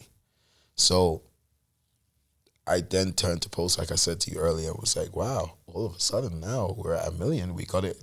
This bit. Which that's what he wanted at first. This bit. Now we got it to 1 million, and the same guy, all of a sudden now, he's talked to his dad, and they're matching us at 1 million. Like, I'm like, bro, come on. So his dad listened to me. He believed me, and I was trying to explain it all to his dad, and like him and his dad are very close. And shout out to Rich, like, I made his dad actually understand where I was coming from. And then Post was smart again. He said, damn, if I get 1 million, I'm not going to be a millionaire because I got to pay you out, I got to pay some taxes, I got to go give this to this. So he needs to. I remember the first meeting with, this is where I know the game's cold. And I'm not, don't hate the player, don't hate the game, hate the player, don't hate the player, hate the game, whatever which way you want to say it. I remember having a dinner where everyone came to dinner. And I sat down with Republic. I'd seen Atlantic, I'd seen everyone. I sat down. He ended up signing with Republic, right? Yeah. I sat down with Monty Littman. Monty, what's poppin', Monty? Yo, you know, through my travels in the music business, I've met everybody. I know. Monty, I know. Man, how I ain't meet you yet, man? Yo, you ain't met him yet? No. Yo, me and Elliot is on text. I met Lucian hella early. It's crazy. Monty, I've never seen Monty ever. Who's on the Lucian? So, I go for dinner. We sit down. This is the bidding war. I've seen everyone. Julie Greenwald, this one, Kaiser. I've seen everybody. Oh, they were trying to bring you out of Atlantic. Seen everybody. I've seen everybody.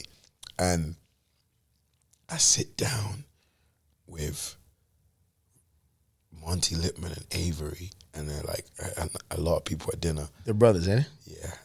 I used to call them the Mortimer brothers. No trading places. Eddie Murphy, I used to call them the Mortimer brothers. I used to make jokes about it. So I sit down with these guys, and this is what I'm saying. Like, I guess the rumor or Chinese whispers was going around the game because the co-manager, the partner, was there too. And Monty goes, Dre, sit here. Sit here. I was like, this guy is so fucking smart. This guy's so fucking smart. He's like, yo, no, I want Dre sitting here. I sat next to Monty Littman, and today it doesn't look like game, but he sold me the game. Yo, he sold me the game, and I believed in him. But I didn't believe in him. I believed in his words and the hustle. I'd met everybody. And I goes, listen, Post wants to be a millionaire, but this is the problem you have. He wants to be a millionaire after all the fees, after all this, after all that, after blah, blah, blah, blah, blah. Oh, there's something that I really missed out. People are going to be mad at me, but like, this is academics. This is why you're watching. Yeah, we're putting them on game. That's yeah, 100%. This is why you're watching, and this is why I'm here. Like, it's not love my tequila, I love my business and the brands I'm doing today, or watch him because he's taking me back. The first argument I ever had with Post was when I was taking him to New York, the same show that Lil Uzi opened for. Before all that, these guys made him sign a piece of paper, bro. Who? He said, they're my friends. These are my friends, Dre. What paper? I make music with them. These are my friends. They're my friends, Dre. I told him, I said, Post, I kept telling you, and I'm telling everyone back home, there's no friends in the fucking music business. There's no friends in business. They're my friends, Dre. They pressured him to sign a piece of paper. He had almost 40 minutes to get to the airport. And they made him sign a piece of paper without a lawyer. Saying what? Basically, signing him to a production deal with the producers. You're lying. Where were you at? Where I was meant to be, on my way to the airport, where he was meant to be on his way meeting me at the airport. And that's why we got into our first argument, and he told me, you told my dad? Dre, my fucking dad? You're my fucking manager. What the fuck are you telling my dad this shit? I said, because you fucking signed a piece of paper without telling me. And even shout out to Post, even watching this, if you are watching this when it's out. Now you'll see it. I'm like, yo, you signed a piece of paper that you shouldn't have without calling me, bro. How would you sign this paper without He signed a paper to be in a production? Nah, no way. He didn't know at the time. He wasn't educated to the music business. You had a lawyer with him? No. No one was there. And that's... An artist made him sign it?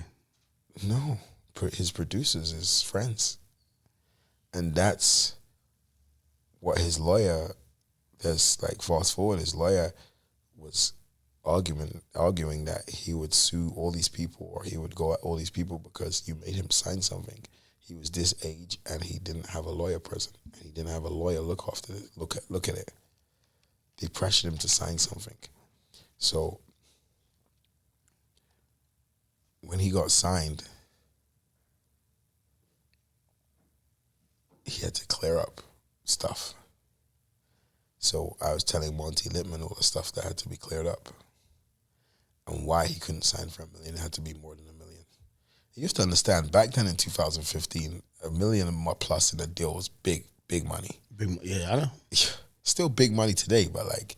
These days, like, well, really, it's the entry to where the labels come in. Like, you have such a runway these times, like, you could probably... So I said, what we need to do, Monty, is if you really are on me and you really want this guy, we need to sign. See, my phone does not stop vibrating. We need to sign him, and he needs to be a millionaire after signing. After signing, and squaring away these other deals. He needs to pay everyone off. The guy still got paid. The guys who made him sign the signature, they got paid to leave the deal. How much? 100,000? More or less. 220,000. Wow. Between 3-4 guys. That's great for them. They got 70 grand each. Still good.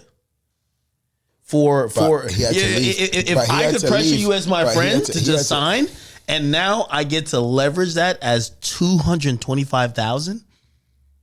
So now we got to think about a ballooning contract. They want to give Post, who's really down for $1 million, but it's got to be $1 million plus 225 plus this plus that plus my fee. Yeah, it's a lot. And they did it. Republic.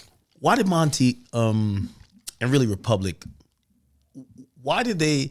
Because, obviously they got the bread, but it is a risk.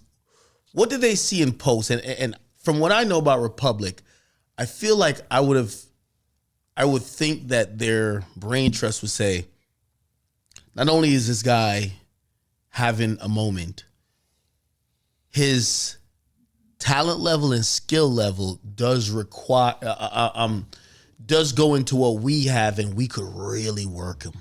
Because we got to think about Republic. If everyone doesn't know, Republic is where Drake is signed to, Nicki is signed to. That's where Cash Money was at. But I remember walking in the Taylor building Swift and is there. seeing Cash Money Records. They had their own office off the office with the big sign, everything. I was like, wow. But Taylor Swift is there. Yes. Abel is there. Yes. Who else? We have. I called Abel's team. I called his team and told them, I'm talking to Monty Lippman. How do you feel about this? Called Sal, blah, blah, blah. I was like, yo. And they was like, yo, nah. They do. The business is good. I didn't just make a wild decision to sign Post to Republic Records. Well, I think it's two ways. I think they knew what they had in Post, because what I'm trying to say is that Republic isn't signing the dudes who are okay, you're about to just flutter out, and they don't see beyond that, right? They're seeing huge upside. They're seeing someone with tremendous, you're multifaceted. Like, shit, we all, like, especially within UMG, which is funny how fans now are, like, so invested into, like, music business or music label business, where it's like, okay, cool. Like, if you're on, okay, let's say you're signed to Def Jam. Yeah, you're pretty much going to be a hip-hop act. If you're on Republic, like, you're kind of hip-hop moving into pop. Correct. Right? Correct. And that Correct. shit there is different. Because they was already hearing songs like, I just want to go flags, gold teeth on my neck. Like they was listening, they was hearing why I had to come. So they had that vision. Yeah, they had a vision. They probably sold them on that. They listened to Dre's vision, bro. They listened to Dre's vision, bro. Yo, you're selling them like a motherfucker, right? No games. Okay. So the deal gets done. Yes. It's big money. For then, no big money for now. People might still say, like, what are you talking about? That's big money. Well, I understand that, because if that was Post's run now, you're going in and you're asking for 5 to 10. Correct. You're asking for 5 to 10. Correct. And you're almost standing on it, where it's like, yo. Today, that deal would be worth 5 to 10 million. Yeah. Back then, it wasn't. We did a deal for 1.5 million. So Post could be a millionaire. Works. Yeah. Fuck it. He wanted to be a millionaire. Okay, you guys signed a deal. Yeah. And now I was watching the other side. What does that mean? I was watching what a label could do when you already have something bubbling. Because Okay, labels so don't sign. no longer you labels, just completely finessing Dolo. You're trying to see what the label infrastructure does. What do they do? all of a sudden I started the people that told me that White Iverson would never be on the radio. It was already on the radio. But it was like mixed DJs, probably the type shit, right? So many guys told me this isn't radio. This is never gonna be making the radio. Fast forwards 9 months later, and this might sound long to you guys because time is short now. You have a shorter span nowadays. Everything is short span. But we had grown it so big that, like, I remember picking up Post from the airport and he said to me, Dre, what did you do? We're in LA. And shout out to Felly Fell. DJ Felly Fell and them's playing like Drive Time. We have no label. We have a bidding war. And it's being played on Drive Time radio. And to you guys at home, that might not be nothing today.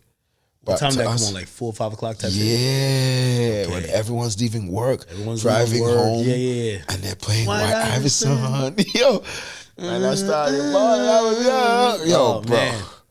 Post looked at me when he got in the car. I picked him up from the airport, coming back from seeing his family in Texas. He's like, what did you do? What did you do? I said, bro, I promise you, I didn't do anything. Like, it's happening. It's happening. It's happening, bro. We killed the streets. We killed the club. We killed the internet. Radio now has to play you. Fast forward, signed the deal. We start going on radio runs. Texas, here, there, Baltimore, Philly, this one, that one. Shout out to all the program directors. I all remember you all. Like, I remember every program director, bro. Like, you're bringing up an era where I'm like, how does a record break these days, and how do you get it? This is the only reason why I've took so long with the story, because you asked me a real question. No, because like, you know, these days, if someone has a viral record, maybe it's viral on TikTok, but do you really go do the run with all the program directors? I don't know if you do. And I don't even think labels like really are doing that anymore. Labels ain't even doing that anymore. Went around to meet every program director, and they advised me, like, okay, every place we went in, every building we went into, they text me who was the guy. Basically, who was the person you needed to convince? Who was the person you needed to sell? Of course, we had a radio rep or whatever going, meeting us there, but I was going around to every It's dinners all over the place. Yo, we want to kind of kick it with you, let you explain what we're about, how we're different. You know, maybe it's the Don Laundry is why you're getting so much realness.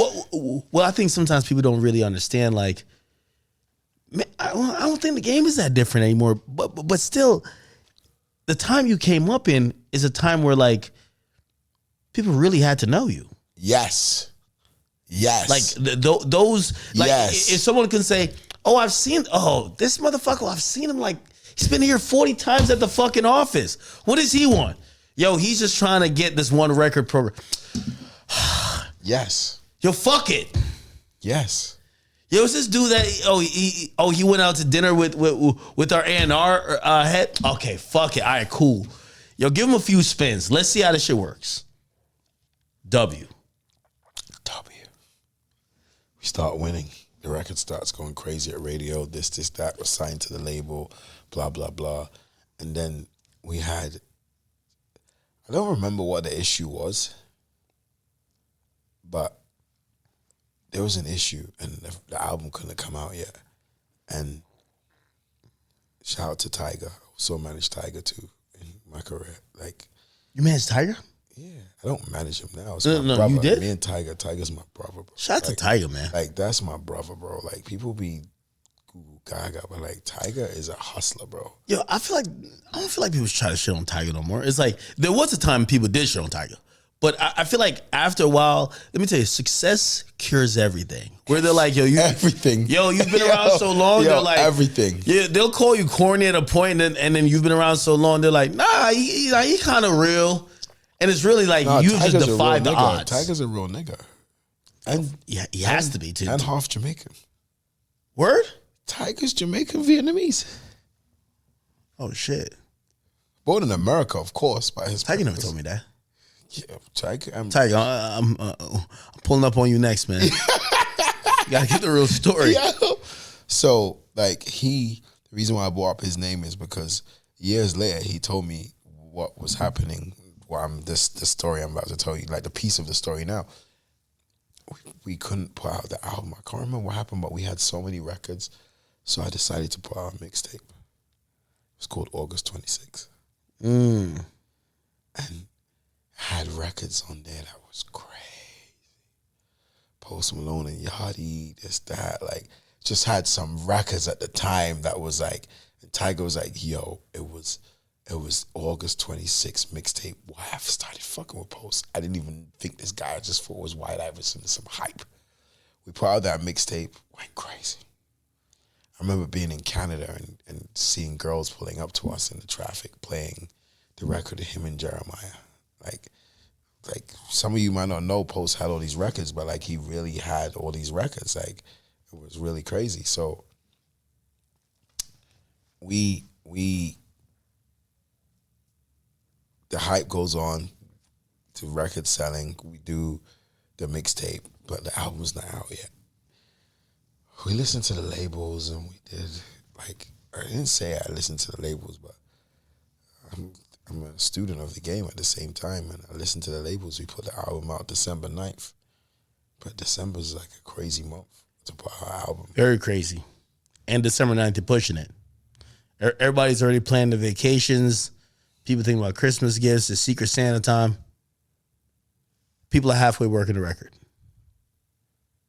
Unless you're him. If you're him, okay, this might be it. But if you're not him at the time, all right, we'll get it out. You know, their thing is, we'll get it in stores.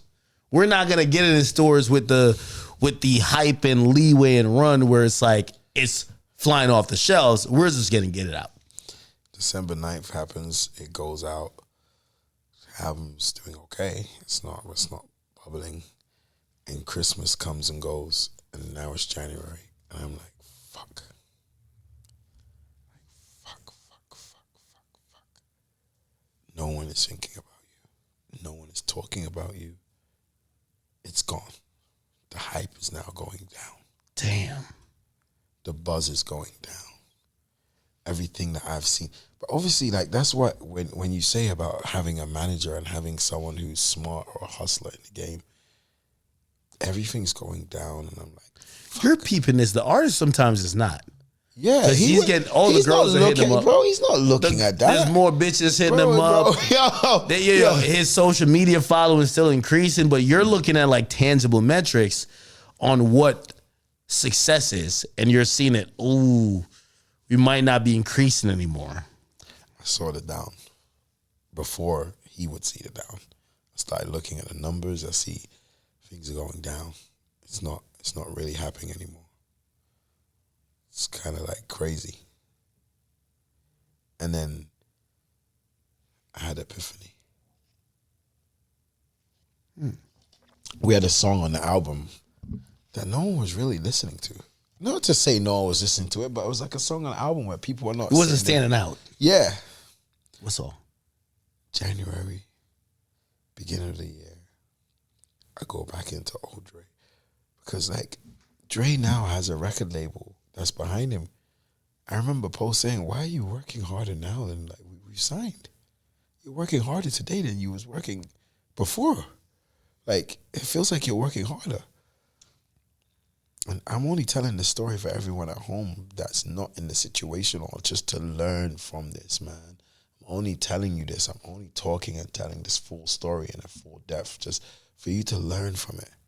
You're thinking, we signed a record deal. And it's all pieces and cream. Yo, I have $1 million, I have this, that, I'm good. Like, you're right now, we're moving. No, brother. Started watching the numbers. December 9th, album came out. January now, the numbers are going down. I'm scratching my head. I'm like, fuck. So, I do a chess move. There was a song on the album that I believed in all the songs on his first album. But it was a song that I really believed in. I was like, okay, the smart pivot move for me right now. I took money because, remember, I didn't make a profit off of Post Malone until we signed that deal. We used to get them $3,000 shows, $4,000 shows, $5,000 shows, $10,000 shows. Doesn't even matter if it was fucking $20,000 a show. The money that I put into him, I didn't get it back before the deal. I didn't get it back. Most managers don't put money into an artist. And you were pretty much a production company. You just got labeled as manager. Yes, you know. Yes, I fucking know. So I've like tired of I'm not tired of it because I'm grateful for my money back, but the money I've put into making this guy big, I'm collecting the shavings now. And the shavings off the show is not even that big yet. It's growing. It's growing. The one thing I did, and the one thing you should learn at home, the one thing you need to fucking learn at home is that you can't cheat the game. Hard ticket. Make sure you guys, whoever's watching, whoever's listening, whoever wants to learn from this fucking podcast today, you cannot cheat the hard ticket. You have artists who go to the club, go perform at the club, this, that. People are going to the club anyway. I built Post off a hard ticket.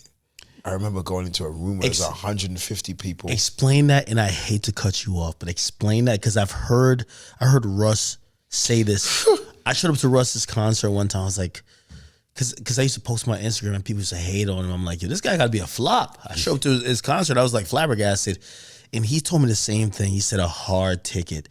And he was explaining this phenomenon to me. But I think some people don't get it. Just explain, what's a hard ticket? So a hard ticket is when someone's buying a hard ticket. They're buying a ticket to go to your show, not to the club. They're not buying you're performing at the club tonight. You have a show where you're performing your songs and you need to get people to the show. It's called a hard ticket. We were selling hard tickets, but you can't get to the level of selling big hard tickets without growing. You have to start from the beginning. We started in rooms. I remember like one of our first or early hard ticket shows was like 150 people in Orlando, 250 rooms. So you start growing from 100, 200, maybe not 100, 150, 2 to 250 rooms. You have to sell those. When you sell those tickets across the country at 250 rooms, then you go to maybe 500, maybe to 1,000, and you get to House of Blues. Shout out to Live Nation, shout out to Michael Rapino. Like, then you start getting to hard ticket rooms that sell 1,500 people to 2,000. Like, I didn't cheat the game. Like, I did not cheat the game. What do you consider as cheating the game, though? Because I think people might be like, well, yeah, that's everybody. Everybody goes through that. What would be cheating the game if you were supposed to like think about it in that context?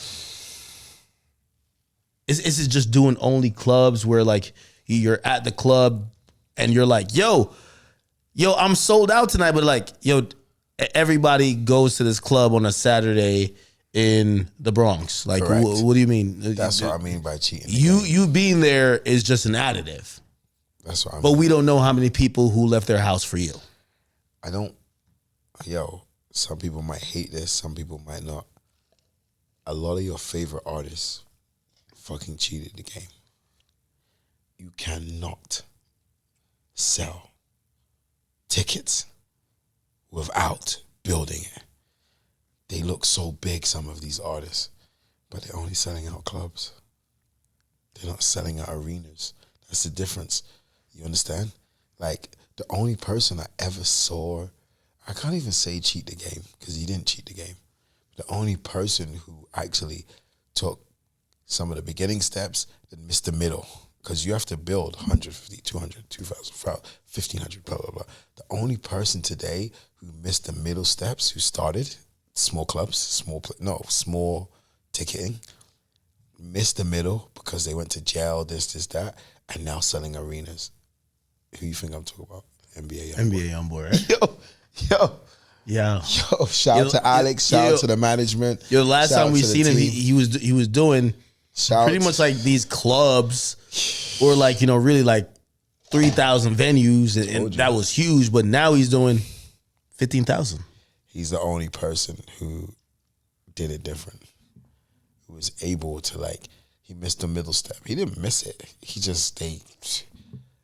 got bigger and kept growing because the internet today. How important do you think that is for Post though? Like, I think at a point Post went on tour, and a friend of mine is really close friend is 21 Savage. That's my brother.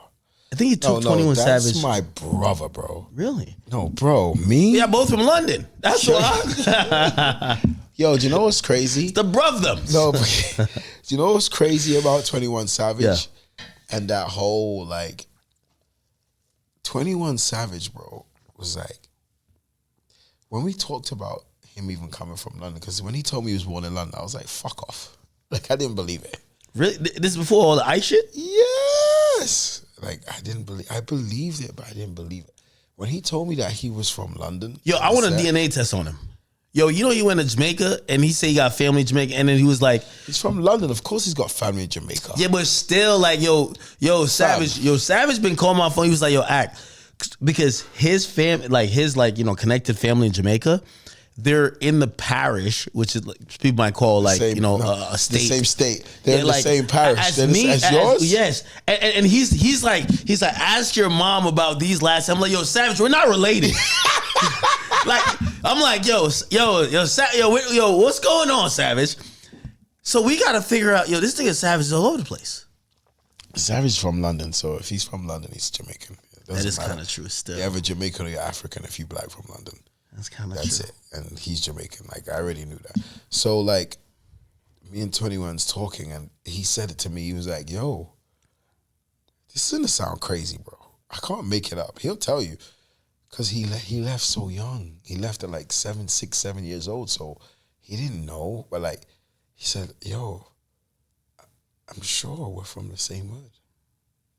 I'm sure.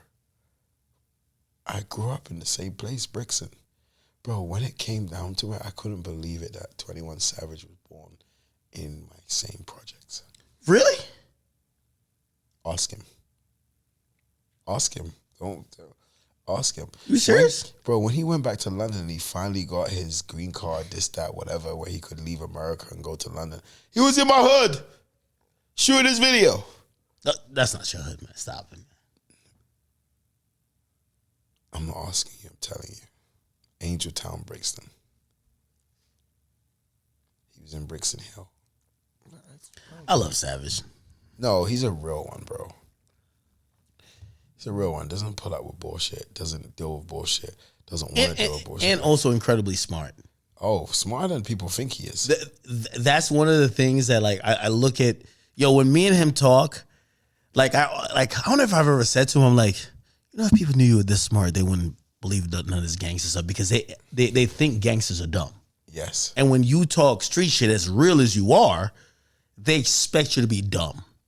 And they wouldn't be like, oh, you could have an intellectual conversation with Ak, which you're meeting them at that level. Nah, 21 Savage is fucking smart, bro. He's not stupid. Nothing was an accident. But he did go on tour with Post, didn't he? So that happened because of where I'm leading to. So January comes, I decide this is the record I'm going to spend my money on. So I've already got paid. I didn't need to put my money back in the business. Why did you do it? Because I just believe, man.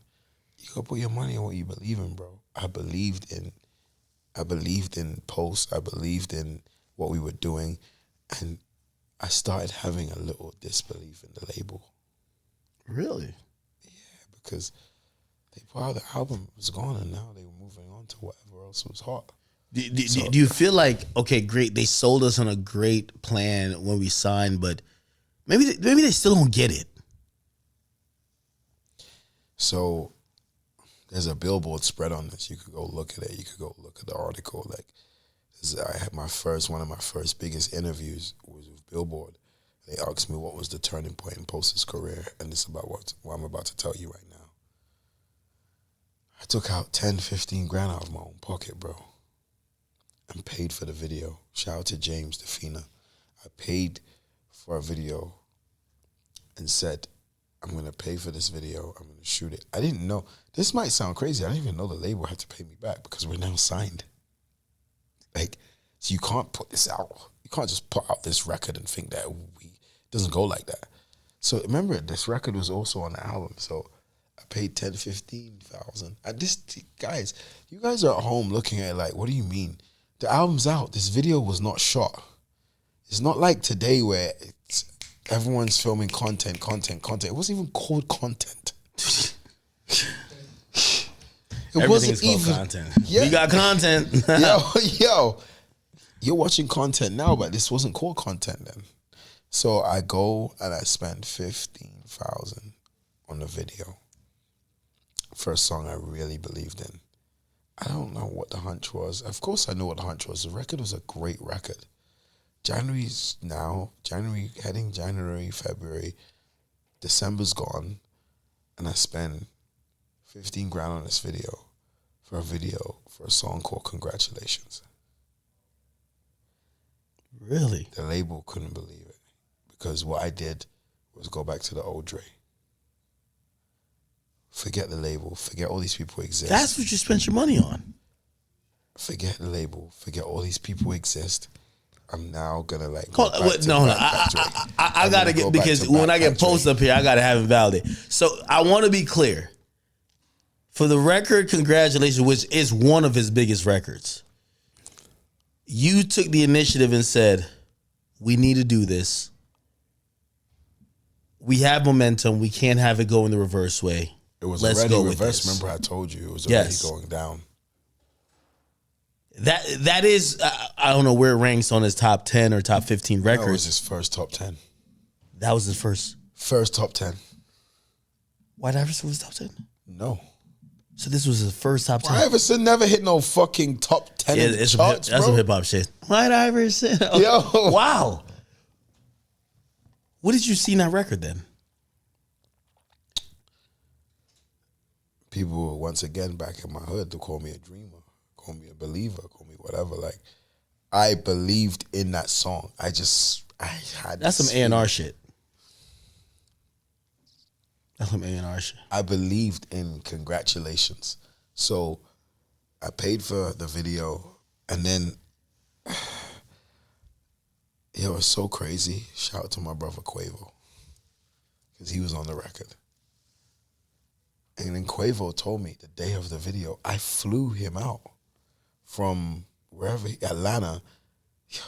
That story is like, Yo, Snow, you paid $15,000 for that video. I'm thinking about industry, like I'm like, that's like $150,000. no, I'm a hustler, bro.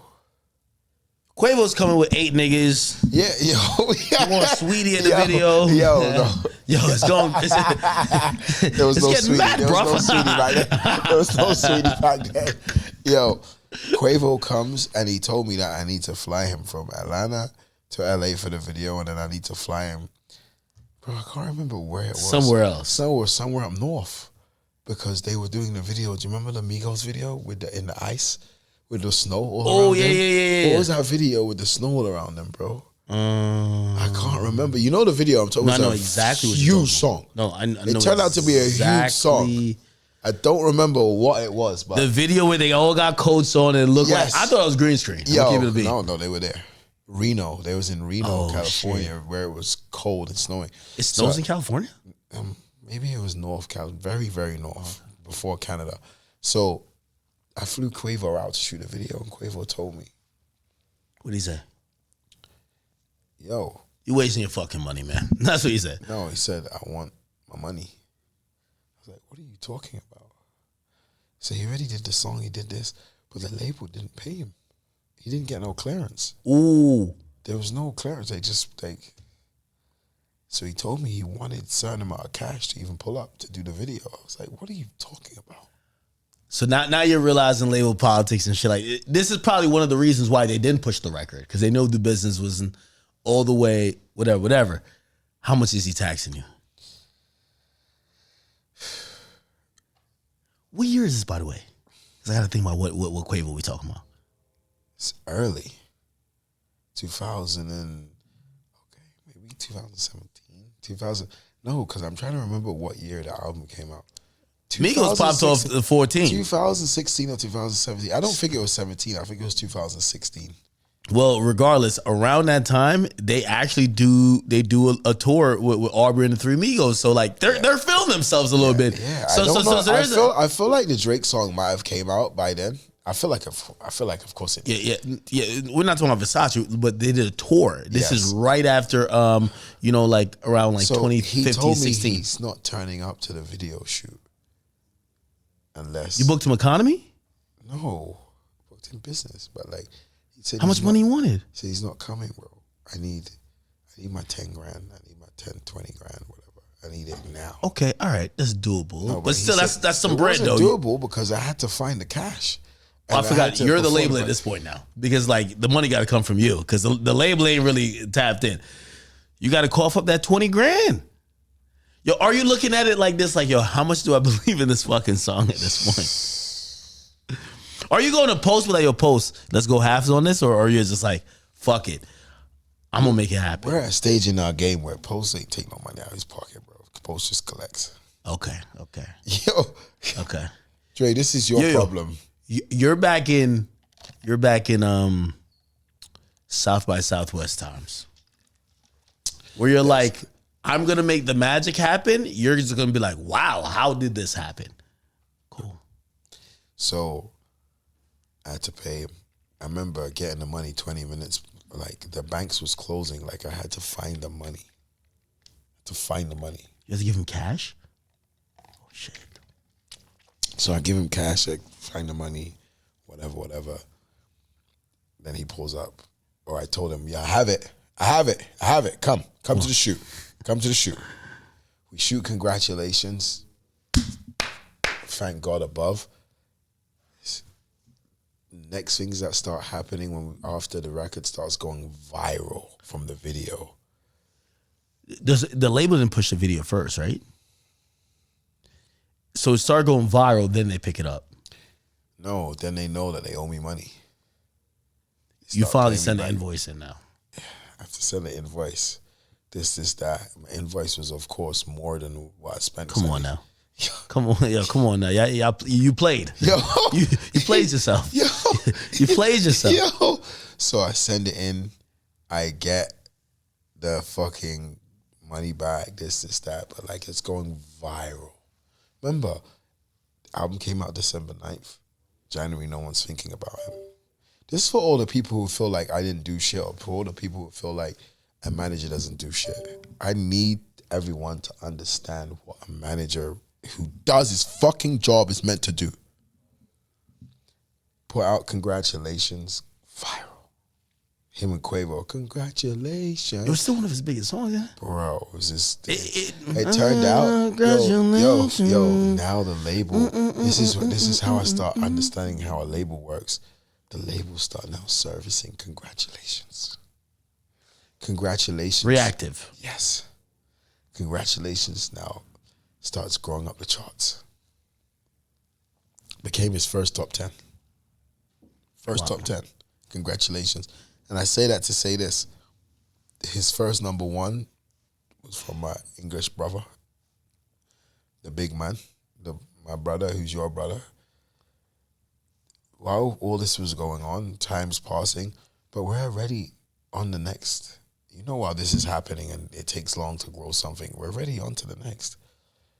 We made a song in the studio, which was crazy. It was Quad Studios. You know Quad Studios? Yeah. I'm in Quad Studios with Christian.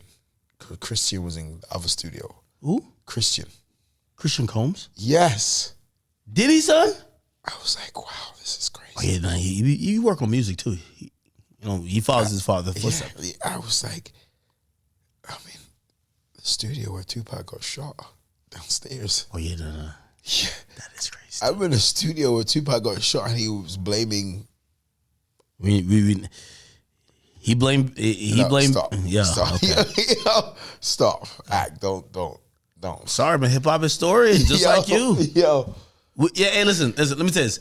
The conversation we're having here. For the people who just want to hear like salacious bullshit, you might be like a little bit lost, but for the people who are meticulous and love hip hop history, and you have a long memory where you're like, oh, these things are connecting.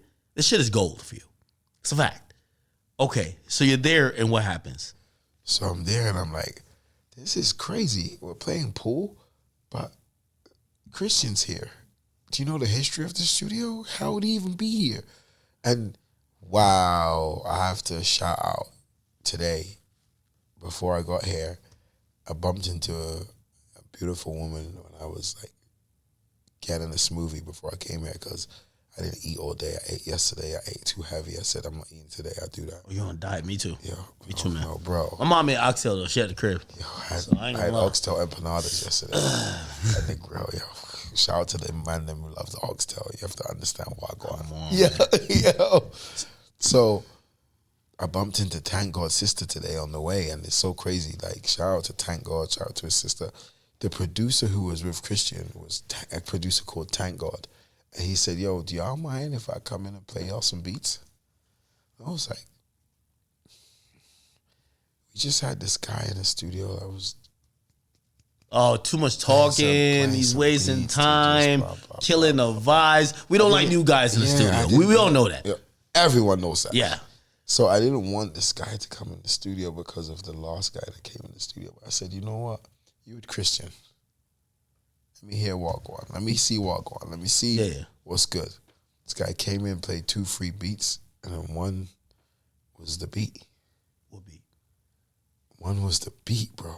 What's the beat? Post just started mumbling. Rockstar. Rockstar. Rockstar came from that. We made a song called Rockstar that was so incredible. It was like next level. And I told him that I wanted to get 21 Savage on the record because I was already close to Key. Not Fat Man Key, but it's so crazy. The same manager for Fat Man Key, name was Key. Shout out to Lady Key. It was the same manager of an artist no one ever heard of. Who? No one. ever heard of him. But she really believed in him. And you have to understand, we're in the believe business, man. We're in the believe business. That's a fact. The same manager who managed Fat Man Key, her name was Key. And her new protege coming up, his name was 21 Savage.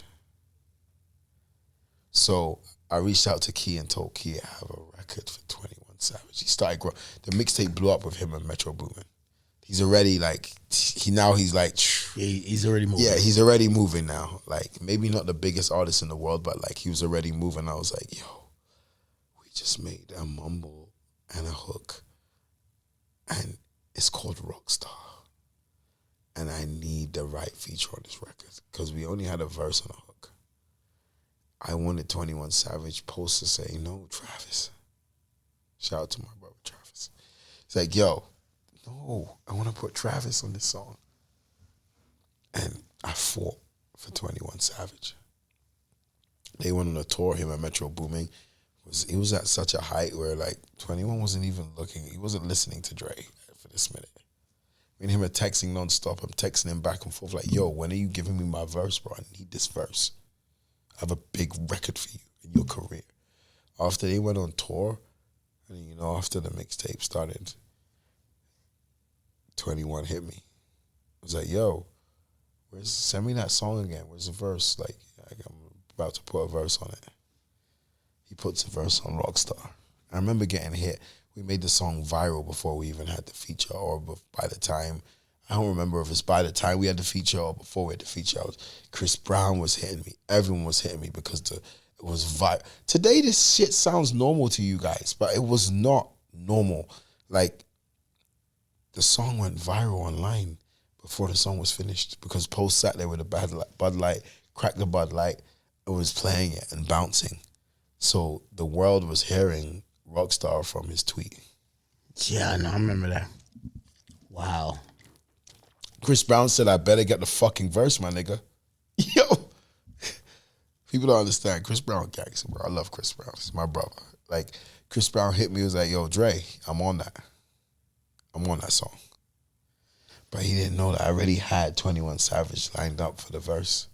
So 21 laid his verse, shot the video, did this, did that, got Rockstar, and I was like, Monty, Charlie Walk, yo, you guys, do your fucking job. I'm doing mine.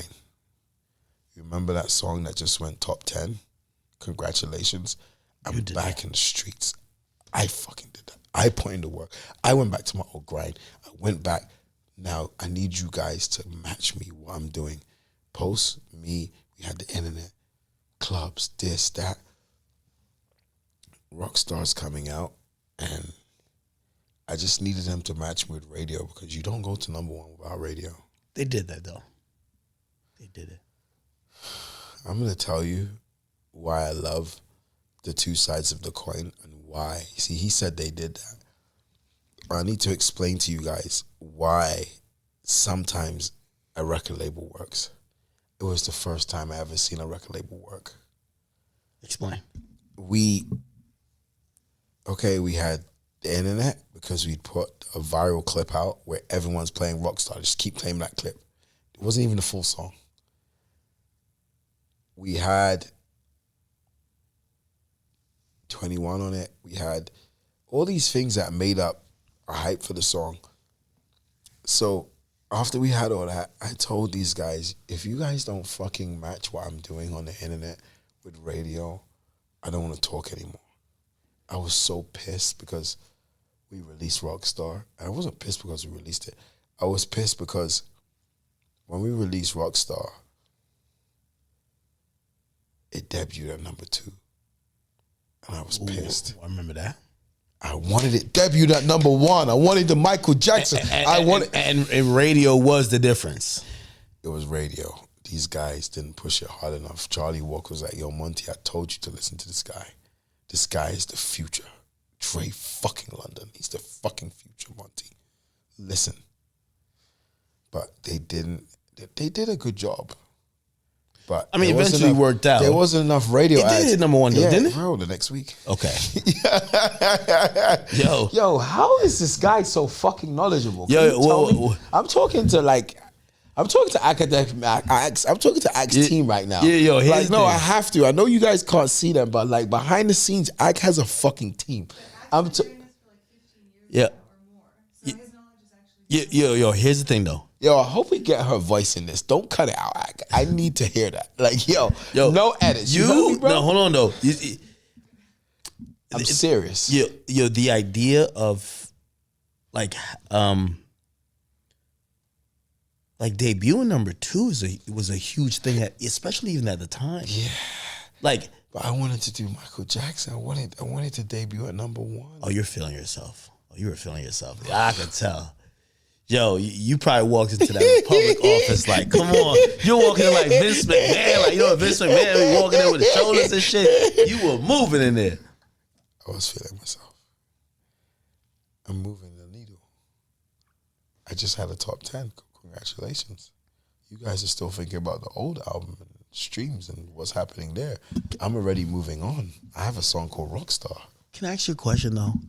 So at that point, I know hip-hop, who was confused about Post Malone for a lot of his career. No, a lot, man. I remember fucking Charlemagne and the fucking Breakfast Club, and I remember Post getting in trouble for using the N-word. He called himself the N-word. Just to let people know that. Do you remember that? I remember that was the topic. Yeah. He called himself the N-word. Well, here's the thing. I think also I remember the Breakfast Club interview where I felt like Charlemagne broke up him and his longtime love. I didn't know that she was a promoter. I was like, yo, imagine like this is this girl you used to sleep on the couch with, and like Charlemagne fucking like he egged it on so much. I'm like, that was like evil Charlemagne. Yo, okay, so, but at that time though, right? So let's fast forward a little bit beyond that, because I do think that that interview with the Breakfast Club was pivotal, but it was pivotal in the sense that, you know, people felt like Post was looking for the adoration and also co-sign of hip hop and black folks. And it was teetering where it's like, well, Charlemagne had this viral interview with you. Maybe that's not it. But then Post doesn't stop. He starts making these records. And it's records that include that you've pushed, like the Congratulations, and eventually what turns to the Rock Stars and stuff like that. It becomes these records that now people are saying, yeah, in a sense, because hip hop is all inclusive. Yes, hip hop, but like, this is like some other shit too. And it stops becoming, oh, you need this radio DJ, or you need this media personality, or you need this subgenre to accept you. And it's like, this is worldly. What is that transition like? I'm trying to explain to people this is the next biggest artist in the fucking world. Are you not fucking listening to me? Are you guys not fucking listening to what the fuck I'm saying? This is the next biggest fucking artist in the world. And I need you all to fucking hear me now. Stop what the fuck you're doing. Stop playing around. You're playing little fucking dick games. This is no ego shit. This is Dre London telling you, I have the next biggest thing in the fucking world and you need to fucking listen. Finally, they started listening. When Rockstar hit number 1, bro, changed everything. Was there when you get a number 1 record, do you know what that's like? Like, even me, like, my dick was hard. Yo. Shit, I would be too. Shit, I got a management contract on now. Like, we up. We up. But was there ever like this cognizant conversation of, like, I think of Post as like this guy who's really talented, that if he just wanted to be a rapper and wanted to live in rap, he could just literally just rap. But he's an eclectic. This might sound crazy. Like, I feel. All right. Let me just finish the question. I guess, was there ever the conversation to say, I know we are getting some heat from certain places, and it's about your style, it's about you as a person, but we got to keep forging the path that we started. You were the guy who was at the island in the kitchen playing the guitar, and all the girls were coming around. You don't need to be this super rap person to appease people. You need to be you. Because I don't think none of these records come out if he feels like the criticism that came with the Charlemagne interview and some other criticisms in the culture, like why are you wearing braids, would force him into, okay, I now have to prove myself and be something that pigeonholes me. But the greatest thing about Post, if I would ever say it, is that he was like, hey, listen, hey, the only thing I stand on, I'm not a fraud. Anything I've ever done, I liked it and I really enjoyed it. Very true. But you won't box me in. Yes. And that's the thing that made him what he is. I told him he was genreless from the beginning. We're not boxing you one genre. And that's where, like you mentioned it earlier, they hated me. I was hated in me. And Post was actually mad at me because for a second, Charlemagne had the woman, the editor from fucking Double XL. What's her name? Vanessa? Yes. Really? Wow, you're this guy. I mean, Vanessa Sadden, everybody, come on. Like, I mean. Guys. He had Vanessa on his show. Oh, yes. You remember that? You remember it? She said, I've watched all this shit like a student, man. Jesus Christ, this is yo, Ak deserves to be where he is. You guys think like Ak just jumps on the camera and just like. Well, you got to realize this is my entire life. I consume all this content all day long. Yo, podcasts, whatever. Vanessa jumps on the camera and she said, yeah, well, his management. No, she didn't say. She's like, his team, like said, Post is no longer doing hip hop. I remember that. I said, what? I remember that. Post was so mad at me. You know why? Because I single-handedly, maybe without discussing with him, told her that he's not doing the Double XL freshman. Okay, to recap for people who, again, I like to give the context. So this is after the Post Malone interview. He's starting to get some bad press, especially within urban blogs. Charlemagne is a huge voice. Breakfast Club is huge. What usually comes after and around that time, South by Southwest is still it's still influential, but the freshman cover is becoming the new place to find people. Correct. Right? And by the way, just to let people know, correct. Like if we're speaking about whether it's the baby was popping at South by Southwest before he got on the freshman cover. Correct. So these are all facts. Correct. Right? So what's happening is that, okay, cool, this guy, he killed South by Southwest, but now it's the freshman cover, and people are looking at the freshman cover, who's going to dominate the next year. Because of some of the bad PR, and keep in mind, this is with the Breakfast Club, number one, they're a New York platform. And there is ripple effects. And now you get to find out. I tell artists, likability is so big. So I think Vanessa was also operating off the fact that the Breakfast Club had what they would feel is, correct. Oh, we kicked him. Correct. Or we stepped on him moment. She definitely and when she spoke about you guys, rather than saying, no, these guys are eclectic and they're new, and we got to figure out what works for them because we've never seen that. She kind of fell into the narrative of saying, not gonna lie, I kind of understand what you guys were saying. We reached out to their team for what we normally do, and it feels like they don't want to do hip hop no more. It wasn't that. And it built into the narrative. Yes. And it wasn't that. After I spoke with their team, I said, guys, Post is bigger than just hip hop. They're like, what are you talking about? I'm like, guys, Post is genreless. Post is a genreless artist where it doesn't fit into a genre. I can't. Everyone, your freshman class is hip hop. If I put Post on the cover of Double XL freshman, he can just fall into a bucket with everybody else. And it's so crazy because that year, I don't want to call any names. I don't even want to rack my brain to see who was on. What year was this? I don't want to. Tell me the year. I know it. No, I don't want to. I don't want to. 2015? I don't know. 16? No, it wasn't 16. 14? No. So after 15. But I don't want to. It's 16. I don't want to get into like racking anyone. No, 16 had a good year though. 16, 17. It might be 17. Oh, if it's 17? No, I don't want to get in. Like, listen. All right, let me. Ike's causing trouble. Is, Ike's causing trouble. Hold on. Listen, I don't want to cause any trouble on anyone, but I just want to know, like, how many artists are there today that was in the freshman that year? What year? XXL fresh. No, it gotta be 2017 because 16 was goated. Yes, 16 was goated. And then we had well here's the thing. You know what? Number one, even if he was on 16, because of how big of a name he became. I don't know if it was 16 or 17. I don't remember. But no, it had to be 17. I remember a lot of people who was on the cover and not big today. Wouldn't even have a conversation. Okay, all right, yeah, you're definitely talking about 17 because I think the standout was XXS, Stentacion. I'm looking at some people here. Damn, open up, please. What the fuck? Open up. I see PNB Rock, rest in peace. Yes. Is that A Boogie? A Boogie was on it then. But then we have a couple other people made in Tokyo. I mean, he had like a bigger career than Post. That's obvious, right? No? Of course. Okay, cool.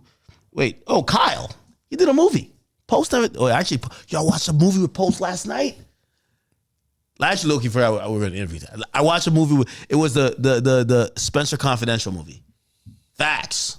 Shout out to my brother Mark Wahlberg. Shit. Who else is on this damn brother cover? Mark Wahlberg. Shout. Yeah, yo, this is my brother, man. Oh, Cap G was on it. Oh, hold on. Look, there was just a lot of people on it, and I didn't want to do it, bro. I didn't want to box him in. Amine.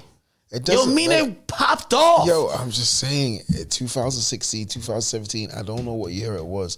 I didn't want to box him into the XXL. No, Kamaya went crazy. The freshman cover. She did a song with YG. She was fire. I didn't want to box him into the freshman cover because he was more. Post was not just a hip hop artist because they were looking at him as a hip hop artist at that time. You know how small minded hip hop was, especially at that time. You know, and I'm not speaking for the XXL editors or Vanessa at all, but I could imagine them thinking, "Oh, he's scared of the freestyle," because at that point it was like the freestyle was the thing. Oh, he doesn't want to do the freestyle because people were scared of getting exposed by the freestyle. Yeah, he would have killed the freestyle. It wasn't even that. I just didn't want him looking like a XXL product. What is Post telling you at that time? He got pissed because this woman came out and it caused more than he could have ever. Like, he wrote a whole letter on his notes and sent it to Vanessa and posted on his, he tweeted it. Mentally, what is he going through? I felt like he was a really dope artist, but going through like these like tribulations that maybe not everybody has to deal with, but he was. How are you dealing with him at that point?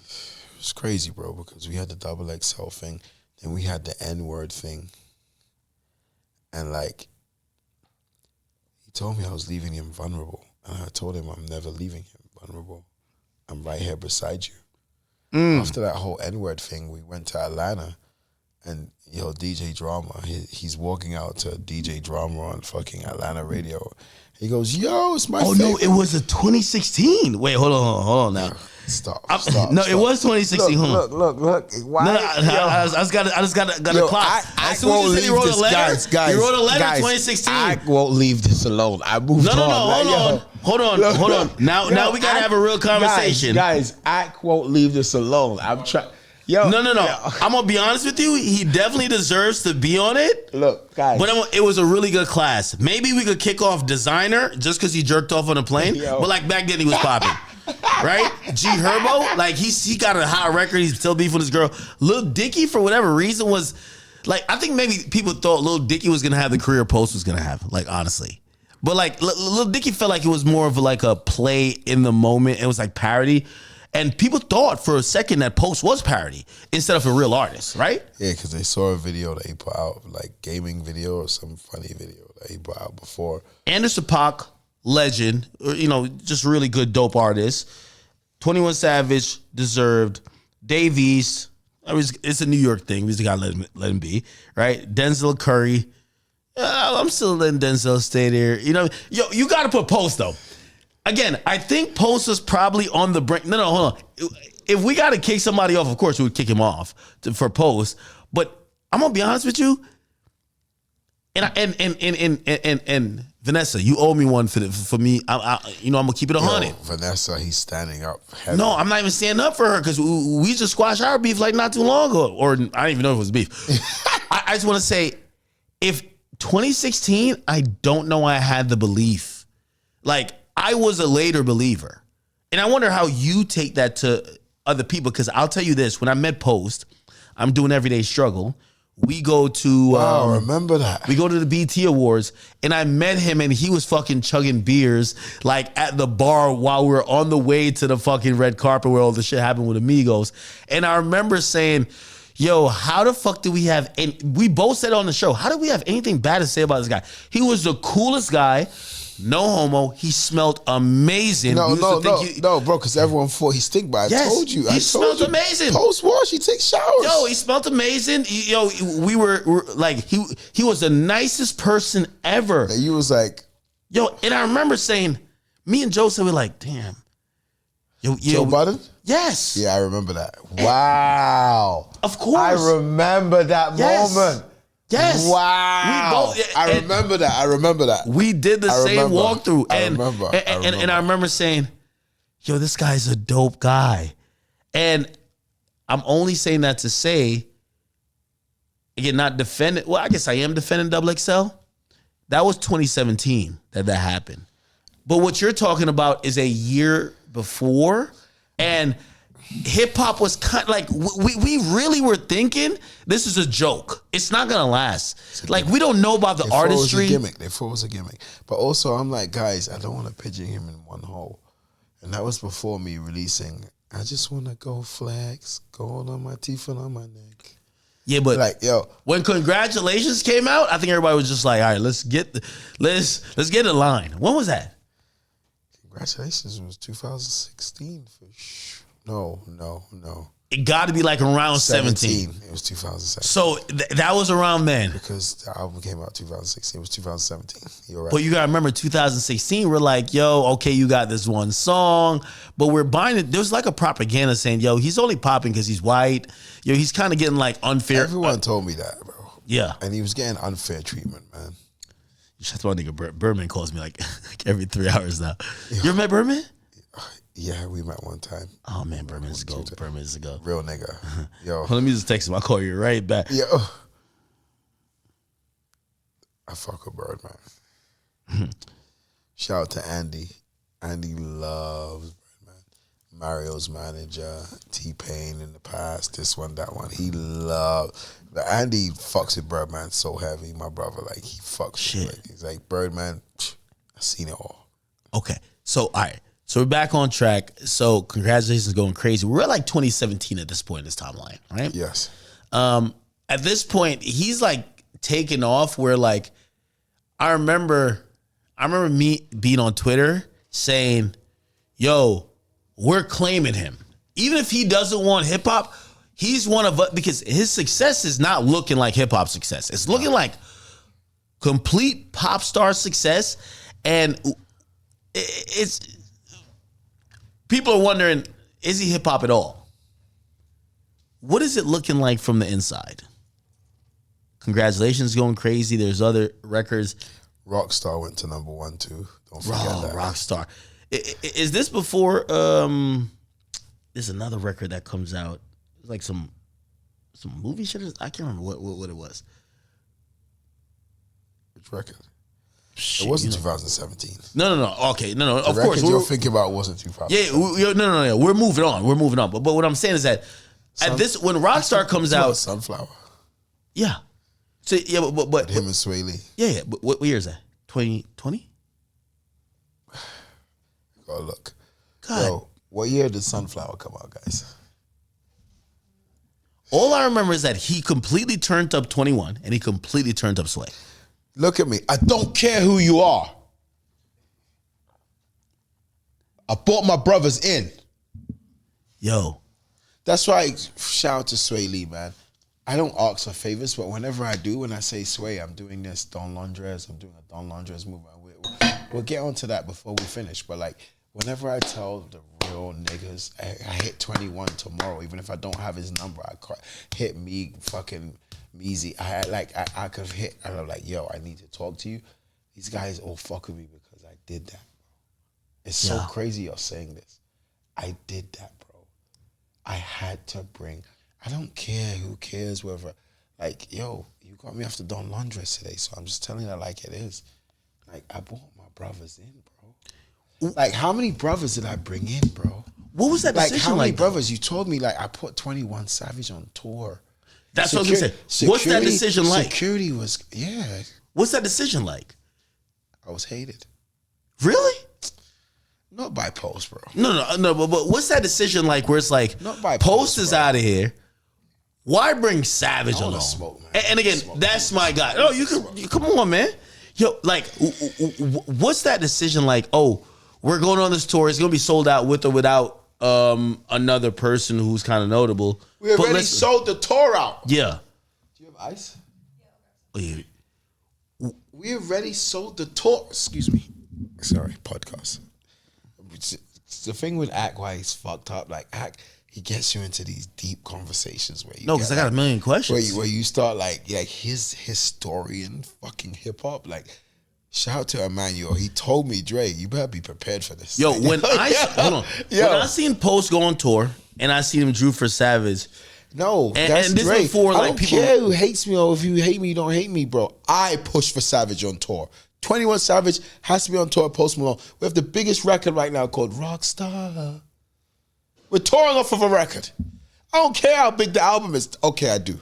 The album's big. But like, yo, we're touring off of a record right now. We have the biggest record in the game called Rockstar. Are you crazy? The businessman has to think about the business.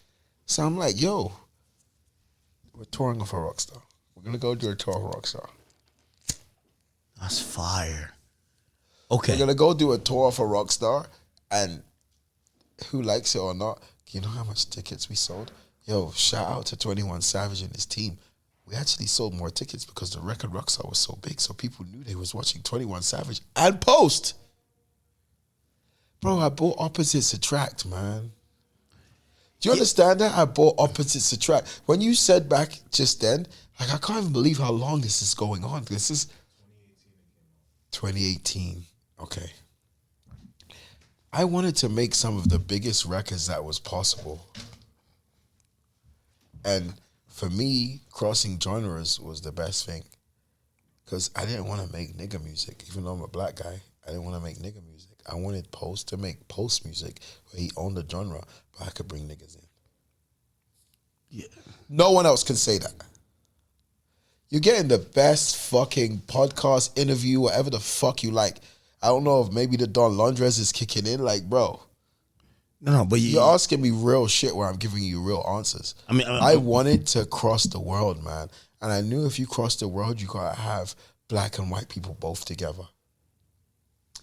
It became such a synergy where, you know, Savage at the time, I feel like he's a little bit more polished now. Yes. He was like super unpolished. It was unpolished Savage. I don't care who you are. Yo, it was definitely no. Savage now is a different guy, but like back then, Savage was not polished, bro.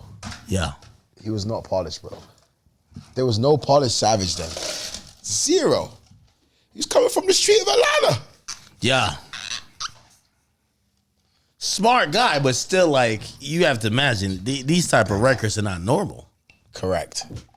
They're not normal. But also, Savage made the decision to jump on the record. It wasn't me. Shaggy, it wasn't me. Shout out to my brother Shaggy. Yo, bro. He made the decision to get on the record. It wasn't me.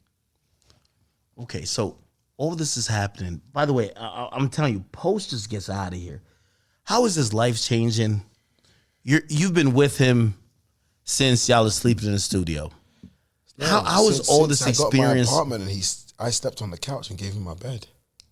Okay, you know, because we've been talking a while, let's give like the brief like overview of the changes.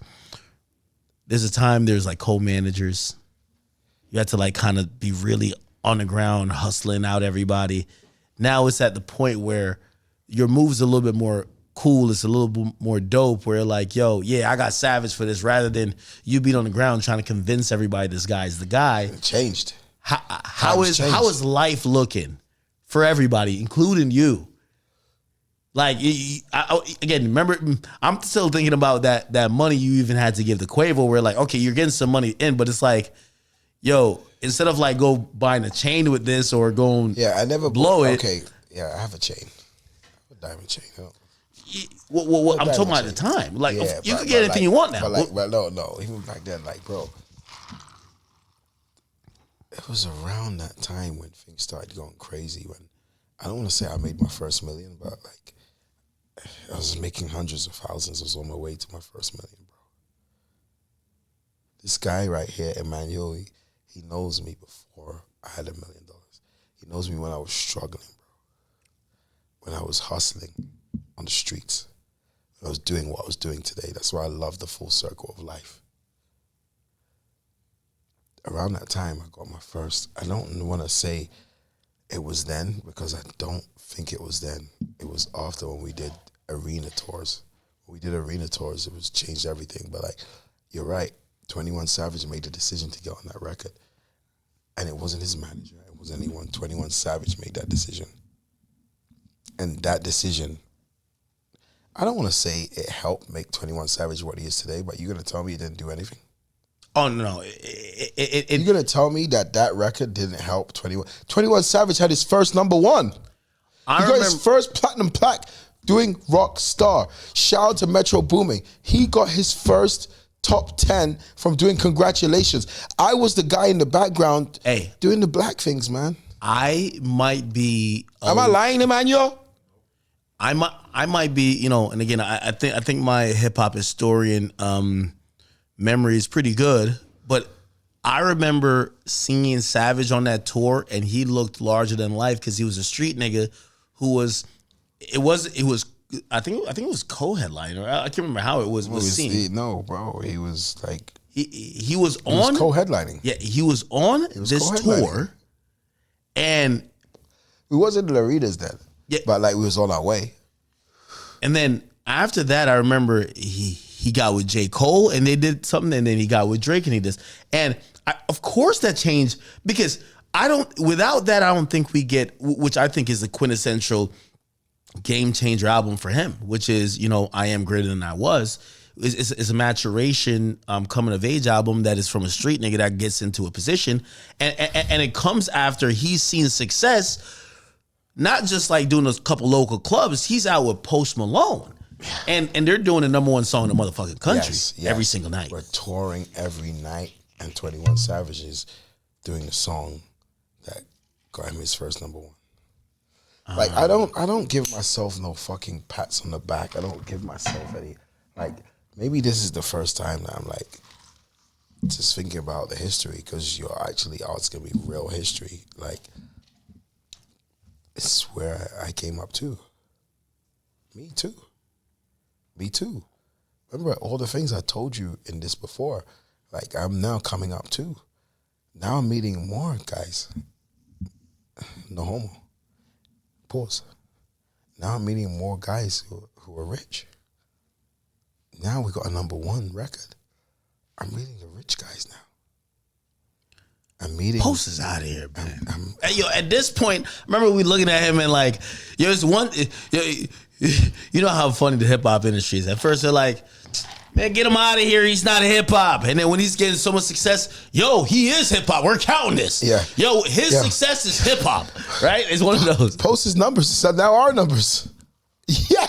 You remember that? No, I remember because they were trying... Fuck you guys. Post is out. Post with us. Yo, they were trying to throw him to pop. And again... I think hip hop, you know, respectfully to all, like, you know, some of the talking heads and radio personalities and even program directors are like, nah, we don't know. We can't really put him on urban radio. He's not really like, he's not. And Post is rhythmic. And once he got to Post is not hip hop. Yo, once he got to a certain point, there was almost like a magnetic pull where it's like, no, you're not going to get away from us. Your success is indicative of what the culture does. Correct. You get what I'm saying? Again, just in case you don't think I drink my own product. No, you already killed one bottle. Hey, when it comes to Republican, this is what I always wanted to know. These are like genuine questions. How does the relationship change? You talked about getting signed, but one thing I've always said, you know, and I've tried to explain to like my audience like how these labels are, and especially when it comes to Republic, I say, oh, Republic has it really great. They have the biggest artists in the world. They are going to be like, hey, we're going to have a Drake release. Okay, Drake just dropped, or he's not going to drop. Okay, we're going to have The Weeknd. Competitive. We're going to have Taylor. No, it was we could have Post. It was so competitive being on Republic Records back then. Really? Yeah, because Republic had all the biggest artists. Was it competitive, or was it like we're going to like roll out this red carpet? Okay, it was the red carpet. Okay. It was the red carpet. But you wanted to appear as big as everybody else. Correct. Exactly. Correct. I'm like, I need to use this machine. Shout out to all the labels that's under Universal, but at that time, Republic was the number one. I mean, they are. They're what you call they're the pristine label. I mean, Taylor just did 3 million over there, right? Like again, I mean, Drake's still there. Like everybody's still there. It's like maybe they don't. They're the white label. Correct. And when I mean white label, I'm not speaking about white people. No. I'm speaking about. It's like think you about. You could do what you want to do. Think about a brand. Do what you want to do, as long as it's under this label, as long as it's under this umbrella. But okay, you could do what you want to do, Dre. We were mad at you. You did a double spread fucking billboard, and you said you didn't fuck with us. I said yes, I do. Ooh. They said okay. You did a double spread. And you said you paid for it all yourself. They said they wanted a little credit. A little bit. I get it. Hey, to put in perspective, y'all, I'll break it down. So, a Lamborghini is a Volkswagen. The company Volkswagen makes Lamborghini, but they also make Audi. So when you see someone driving with a Lamborghini, it costs $320,000. The same car, which might be I don't even know if Jetta still exists. That's like $35,000. What a good description. They make the same company. What a good description. Universal is that.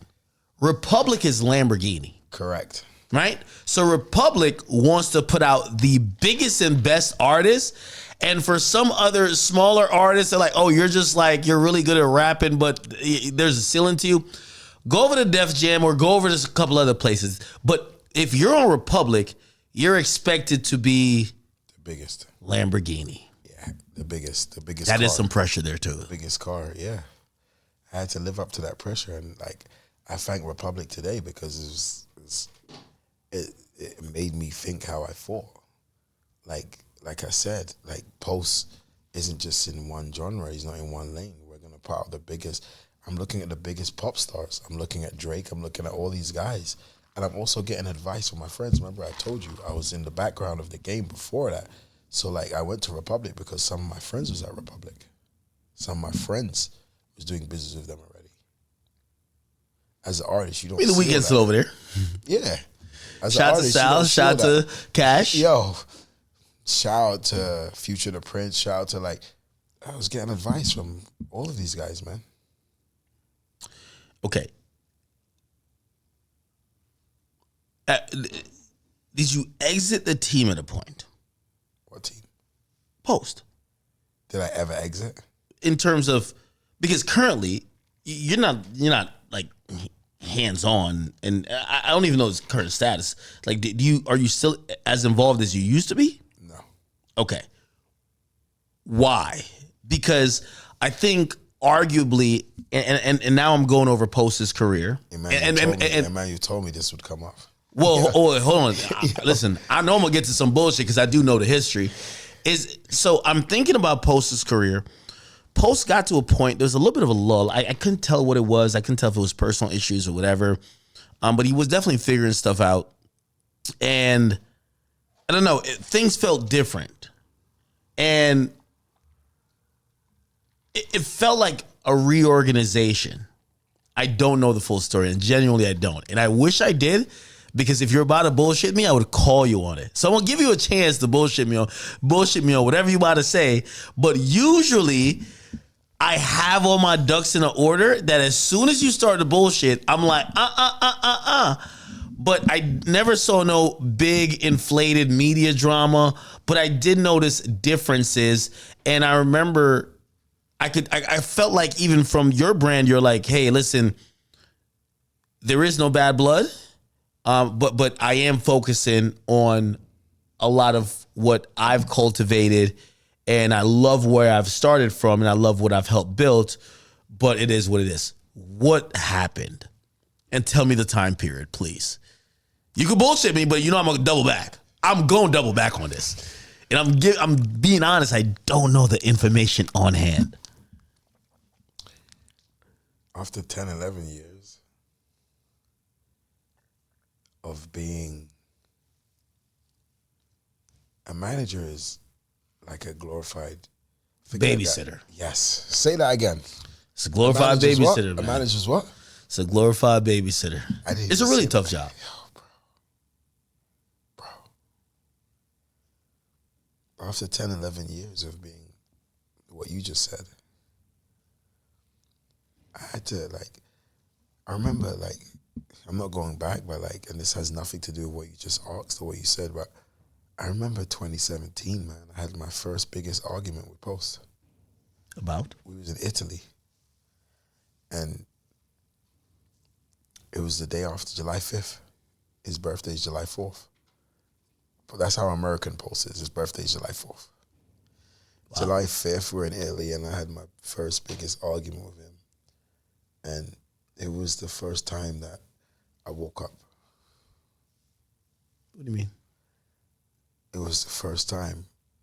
I can't even believe, Axe getting all of this, guys. 2017 was the first time I woke up, bro. I'm not getting it. What do you mean? As a human, as a manager, as a glorified, what you called it. But you're getting all the money in the world, though. So we also have to balance this. Maybe 2018, I started getting the money in the world, but that was the goal. So again, once you get to the finish line, I didn't get to the finish line yet. I woke up because we had our first biggest argument, and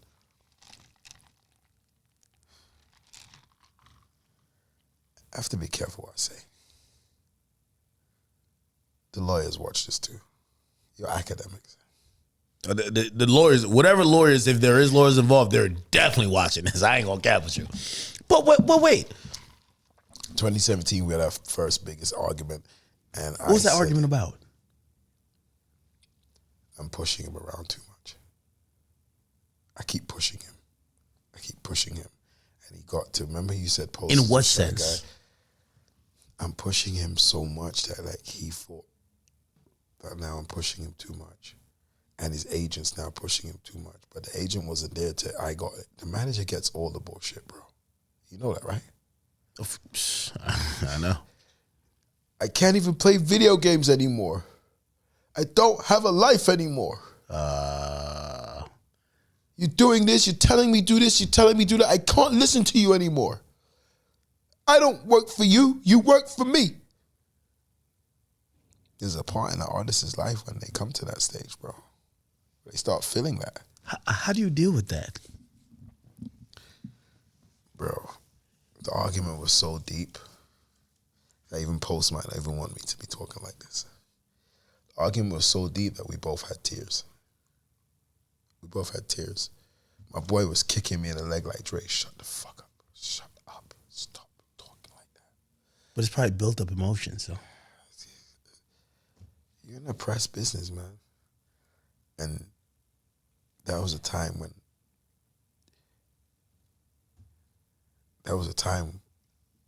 brought me to where I am today.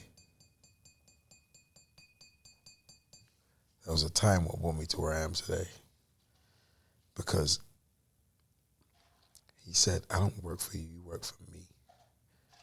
And in my head, I'm like, oh, shit. You never thought about it like that? Everyone's like, you know Dre? Post Malone? You know Post Malone, Dre? Yeah, it felt like a partnership. Yeah, but you know Dre behind Post Malone? Yeah, it never felt like you were like an employee that might be disposable. It felt like you guys built something that, as much as people knew Pose, if they were really in tune, they'd be like, oh yeah, that's Dre. Dre helped that. Correct. And as soon as they'd be like, oh, you know Dre? Oh, Dre did Post. And it was like almost like symbiotic. It didn't feel like you were like this like replaceable commodity. And I had to figure out that year in Rome, 2017, before going back out, after the crying, after the tears, he even taught me something. He taught me something. It was like, yo, Dre, like, sometimes you have to just say it to the side. Don't scream it out. You just go off the rails sometimes, Dre. And you just talk your mind, and like, sometimes you need to like go to the side and just be quiet with it. Can I ask you a question?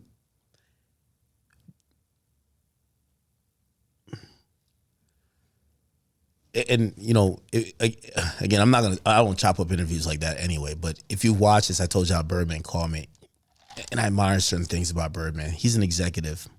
He doesn't really do the manager stuff, but sometimes executives even come across, and you have to do the manager, what managers have to deal with. And one thing I realized about him, Birdman will be the richest person in the room, but he'll delete the ego. That's me.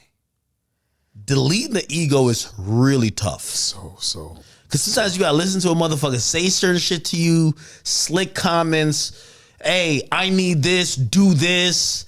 And you gotta be like, all right, I'm gonna do it, not necessarily because you're demanding me to do it, but because the business requires me to do it.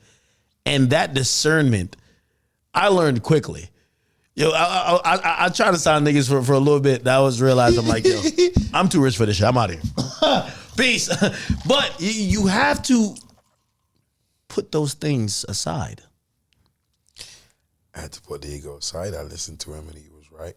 We went to the side. We argued in front of everyone. People was coming down to breakfast, bro, and they were leaving. The whole restaurant left. The same argument I'm telling you, everyone left. Everyone left the restaurant. 1 minute the restaurant was packed for breakfast. The next minute it was empty. Me and him's going back and forth. He's pointing at me like, was it a I don't work for you, fucker. You work for me. The fuck are you to tell me this?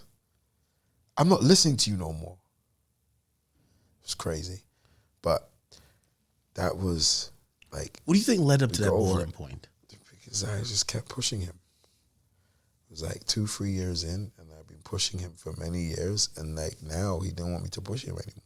What do you mean pushing? Because some people might be like, oh, you think you're his boss, or are you trying to like push him towards what you think increase success? Pushing him to greatness.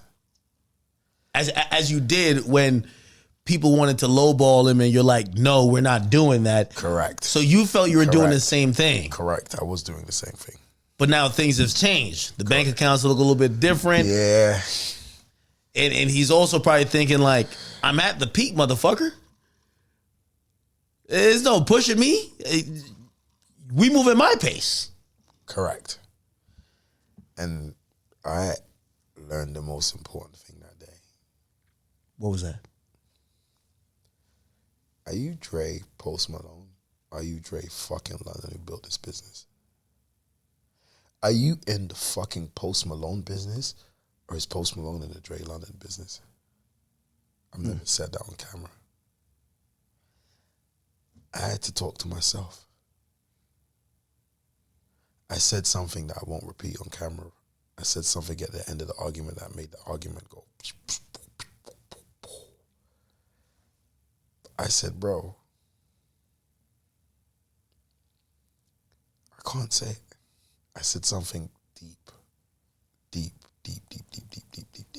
I said something deep, and that was like the end of the argument.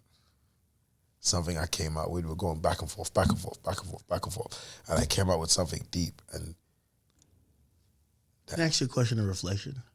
Do you believe, and this is a hindsight question, do you believe that argument was indicative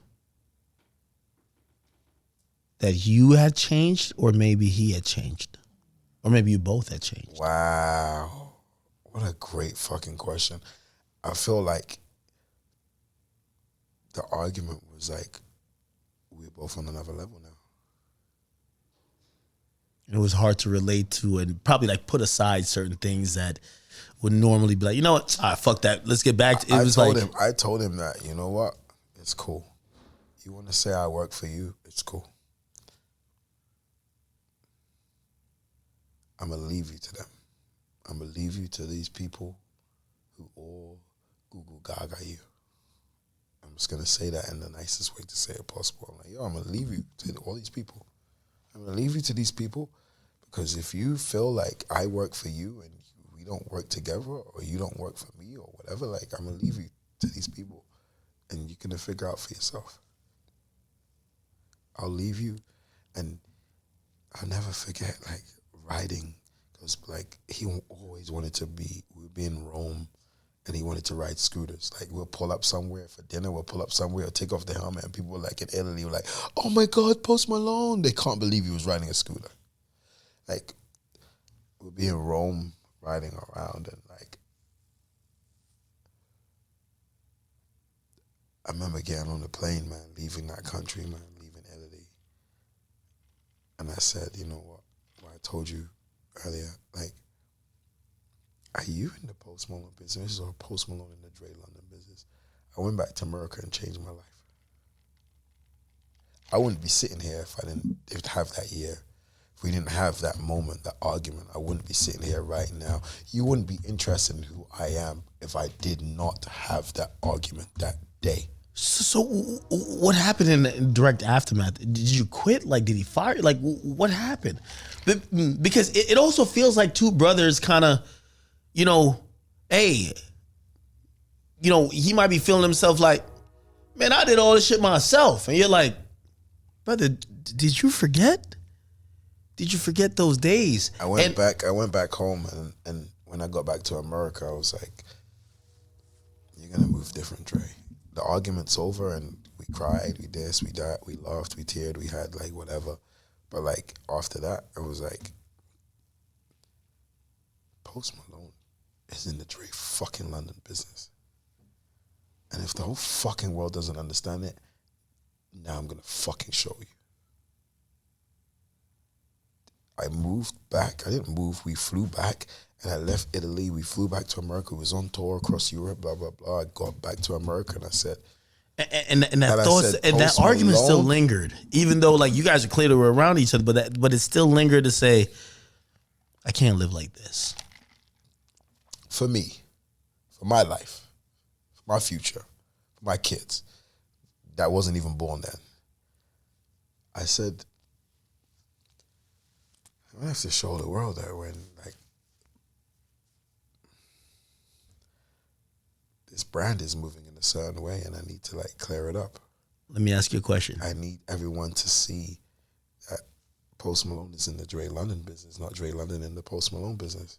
Let me ask you this question, because there might be people who might be close either to him or maybe didn't like you at all, and they were like, no, there's a lot of people who didn't like me. What they might be There's like, a lot of people who didn't like me, bro. They might be saying,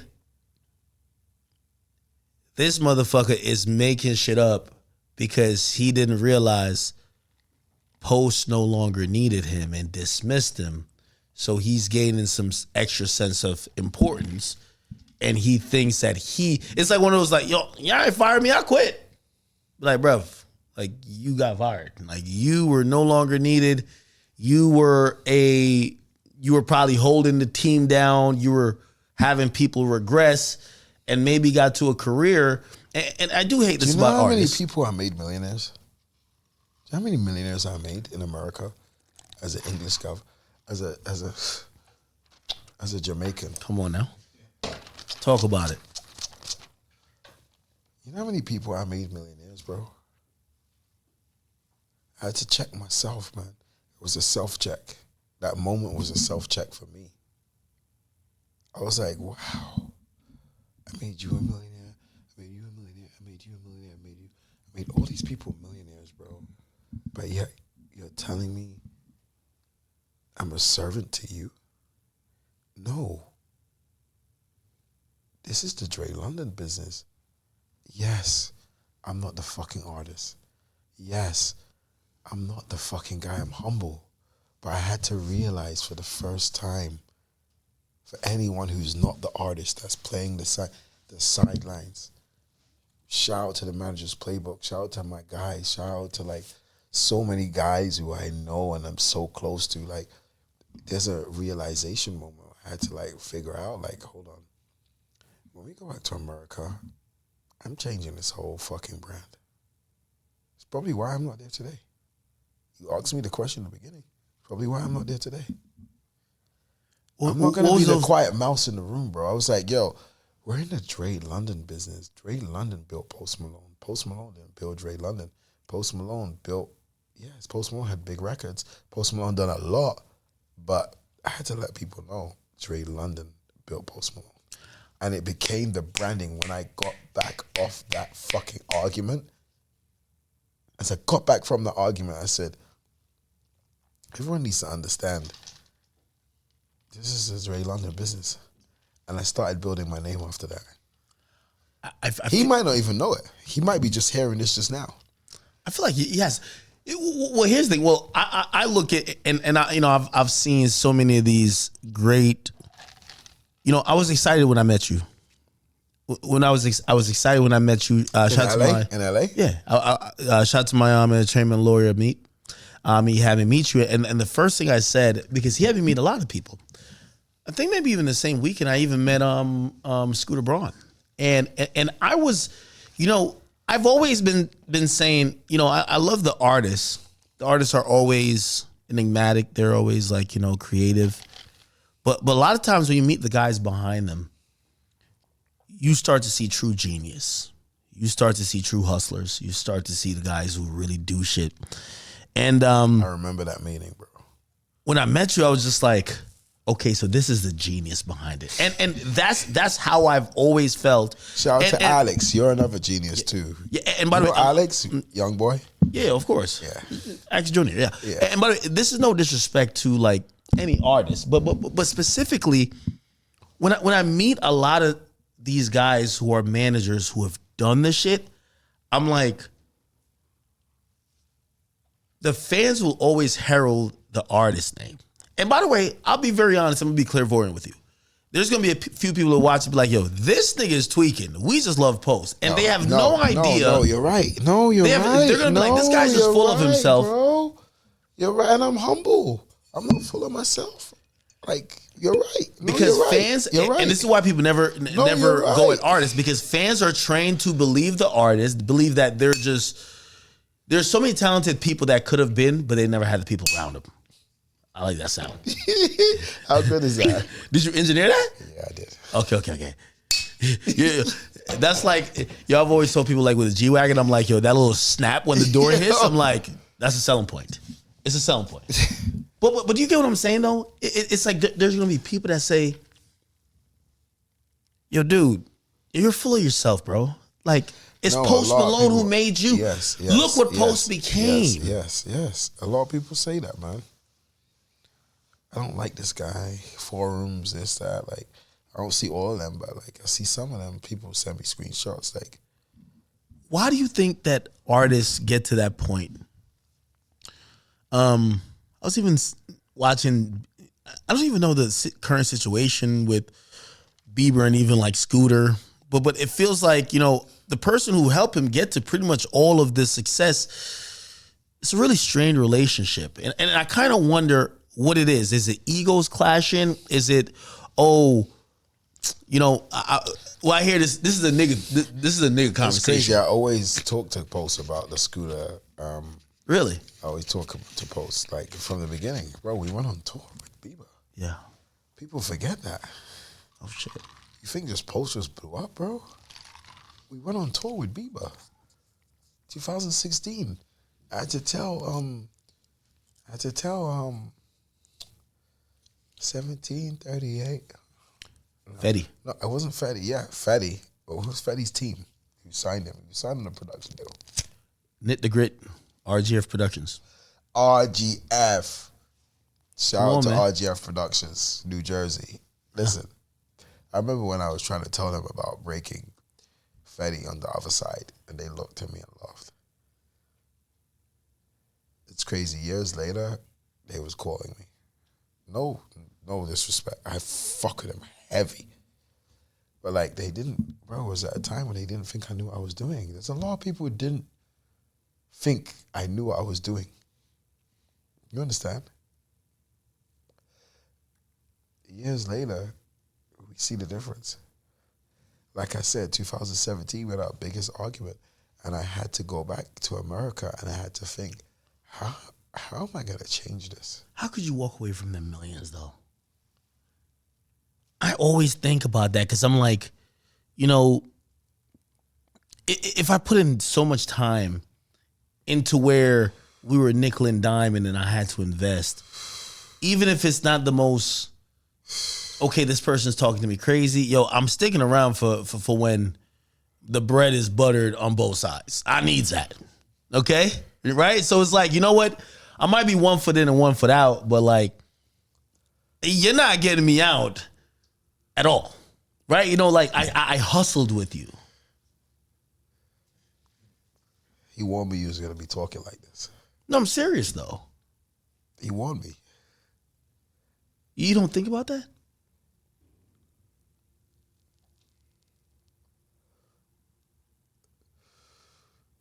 Yeah. Yeah, I do. But since we're off the record. We are off the record, that's a fact. Yo, since we're off the record, I'm going to tell you, and I said it in another podcast, and I'm not going to shout out who they are, but I said another podcast, and I don't like repeating myself, but I said another podcast. Anyone who's coming into the music business, anyone who finds something and says, oh my God, I love this artist, I love this is what I want to do, this is where I want to be the next Drake London, I want to be the next Scooter Braun, I want to be. Make sure your sunset's correct. Say again? Oh, it's your phone this time. Told you it's bourbon. Hold on. Yo, Stunner. Man, we ain't going back and forth with these niggas. All these bitches, AK. Yo, Stunner.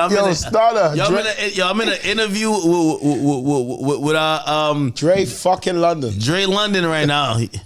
Yo, Stunner. What up, blood? Yo, what up, blood? You good? You know I'm good. Man, I'm fucking with that's my brown. Yo, I already know. Yo, Stunner, I hear your name nonstop. Today, not yesterday, today. You legend. You never stopped. Hey, I'm about to touch down with him in New Orleans. You never stopped, Stunner. And yo, Birdman, you know, I learned from you guys, man. I came from a school where I learned from you guys, man. You know that. You just called when I was talking about the sunset clause. Hey, can I tell you something? We ain't going back and forth with no nigga or no bitch. You heard? You heard? Yeah. You heard? Man, y'all have a blessed day. I'll be checking on AK, man. I'm proud of all. No, Stunner, I'm coming to New Orleans. Pick me up from the airport. Yo, he's the realest. Send me the info. Yo. All right, fuck it. I'm coming. I'll be there. Yo, Jay, you gotta come. I'm gonna come. Hold on. Yo, have you been in a Young Boy show? I haven't been to a Young Boy show. Oh my yet. God! But being with Stunner in New Orleans, no, it's legendary. Trucks. I got 8 securities. Double clip or switches. Stunner. Dead mother soul, man. Okay, that means I'm good. Yo, Stunner's yo, that means I'm good. No problem. Yo, let me tell you this. Yo, Stunner. I'm about to send you. I got 4 bulletproof trucks. Yo, Stunner, I'm sending you the info by tonight. Yo, but I want yo. Can you hear me out, bro? Yeah, let me hear you. I got 4 bulletproof trucks. Yeah. And I'm on 2 buses. Mm-hmm. And we ain't playing with no niggas. Yo, 0 niggas. 0. Yo, Stunner. 0. Hey, Stunner, let me just say this, and then I'm gonna hit you. I'm gonna hit you right after this interview is done. I just want to say, yo, I'm sitting here with Dre London, and we talking about hip hop. We talking about music. We talking about management. Stunner, you are the epitome. Without him, I wouldn't be here today. Yeah, you are the epitome. Without you, Stunner, I wouldn't be here today. You the epitome of this shit. You ain't never let your foot off the gas. and put it like this. Yo, Stunner still moving. Yo, Stunner moving like he's like 30, like on his first artist. This nigga done had like every artist in the game, and he's the greatest ever. Stunner, man, you the GOAT, man. Real talk. Like, have a blessed day. I love you. I love you, AP. Yo, I'm gonna hit you right after this. Yo, Stunner, without you, there'd be no Dre London. Yeah, this Stunner is devious, man. Yo, hey, he reminds me that hip hop, man, he loves this shit. Like genuinely. It's in his skin. Like genuinely. No, it's in his skin. You know, your skin. Berman told me, he said, man, I'm almost up like $1 billion liquid right now. And I'm saying, why the hell are you following around young boy? This is where I'm trying to get to. Why are you following around young boy stop to stop? He's like, because I love this shit. And you get to realize he probably got kids, grandkids, and he valued them too. But he loves this music shit. And I ain't gonna lie to you, like, shit, you know, obviously in a different way because I'm not a music executive, but I love this media shit. When people be like, yo, when you gonna quit? I'm like, wait, there's a quit date? I ain't even know. There's a retirement date. I'm just trying to. Bro, you don't have a sell by date, bro. You don't have a sell by date. You're here with the greats. I'm not calling myself that. I'm talking like Stunner. No, he's a different level, man. You're talking to the greats, bro. He's a different level. Okay, let's get back to it though. We got to get back to it.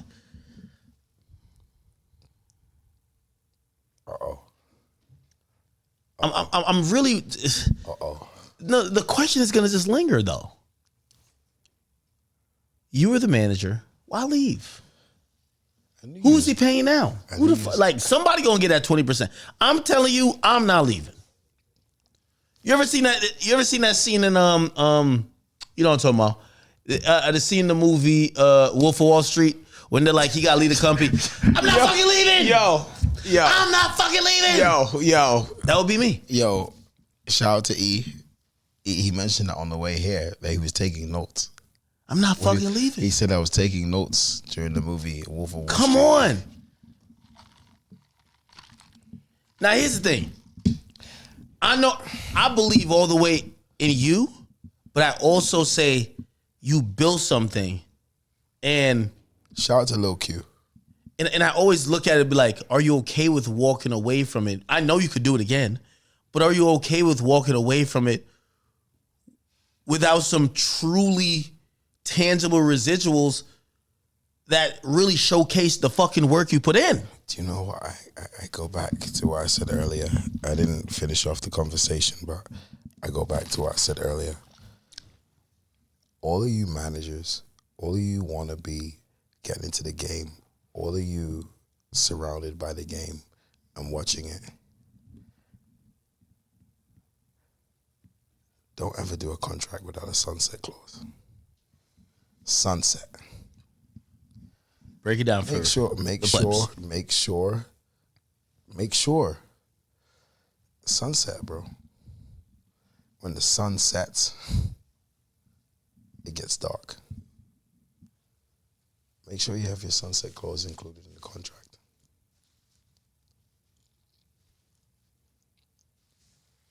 Give a little more context. So and help me understand. So Artists sign a contract and they don't understand the end of the contract, though, because at the end of the contract you have to have a sunset clause, bro. That means after the artist starts believing or feeling himself believing, whatever you want to call it, bro. Yeah, I did this without you. You was just over here fucking bitches. I did this by myself. You're fired. Now you're like, correct.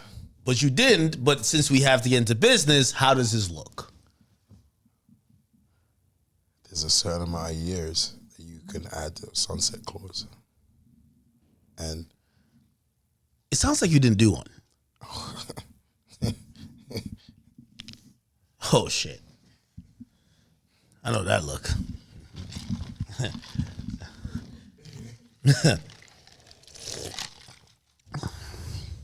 So you're trying to say the Brixton man that would never let you not do that one, huh? Yo.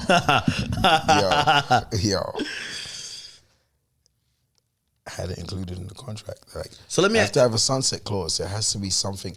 Okay, one day you guys are gonna leave each other. One day you're gonna grow. You're gonna outgrow him. Your manager's gonna outgrow you.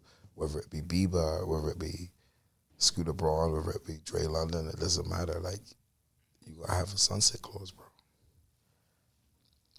After you have been ousted, after have to leave, after all the sun and the roses and the bitches, the this, the that, the lifestyle, you gotta have a sunset clause, bro.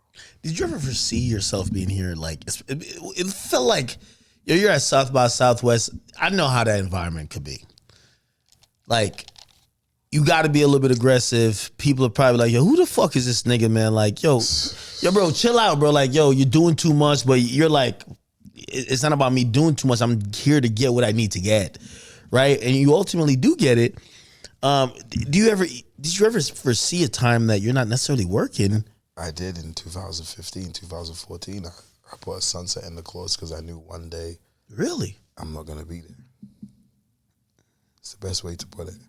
I knew one day I'm not going to be the guy behind this guy.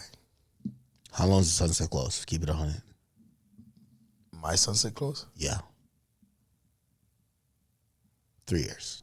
How did you know? How did you know? Well, I mean, how did you? Yo! E. It's good. E. I do have one more thing I think you should have, and I don't know if you ever thought about it. I included the sunset clause for 3 years. You were right. And bro, do you feel like as a manager, even if you oust me, like, bro, there's 3 years we gotta talk about. Okay. Lawyers get involved. Has it been 3 years? All right. No. First year or second? First. Ooh. So you're just walking to the mailbox. It's mailbox money. Or it's probably more complicated, right? Because now there's probably lawyers, he's contesting certain stuff, While we're talking, this is happening. Wow. Ongoing conversations. I shouldn't even be talking about this. Okay. I'll pivot a little bit, but I'm still staying on the same subject because I'm such a pocket watcher. Because I believe you were an invested manager. You were an invested manager. I invested. Yeah, definitely. Did I invest or did I not invest? You clearly did. Everything you told me you did. Do you ever think that, because this is normal, and by the way, what everybody's watching, again, you know, I try to simplify as much as I can to layman's terms, sometimes where we're going to have maybe slightly higher than average industry conversation, but I need you guys to understand it. And I don't think we're talking past Post Malone, you. I didn't have no kids, and now I have kids, bro. No, but while I was saying that, did you ever, you know, I know managers who throughout their management and quote unquote investing, which they did, they have a little bit of the pub. They have a little bit of, you know, they have a little bit of everything. They got it's like, you know, hey, I have a piece of the pie for everything that we built. That whenever, and you know, I didn't have a piece of everything, but like, that's where the sunset clause is gonna come in, clearly, right? Yeah, I had a piece of everything that I built. I put his lawyers there. I put everything that happened around him. I put it there.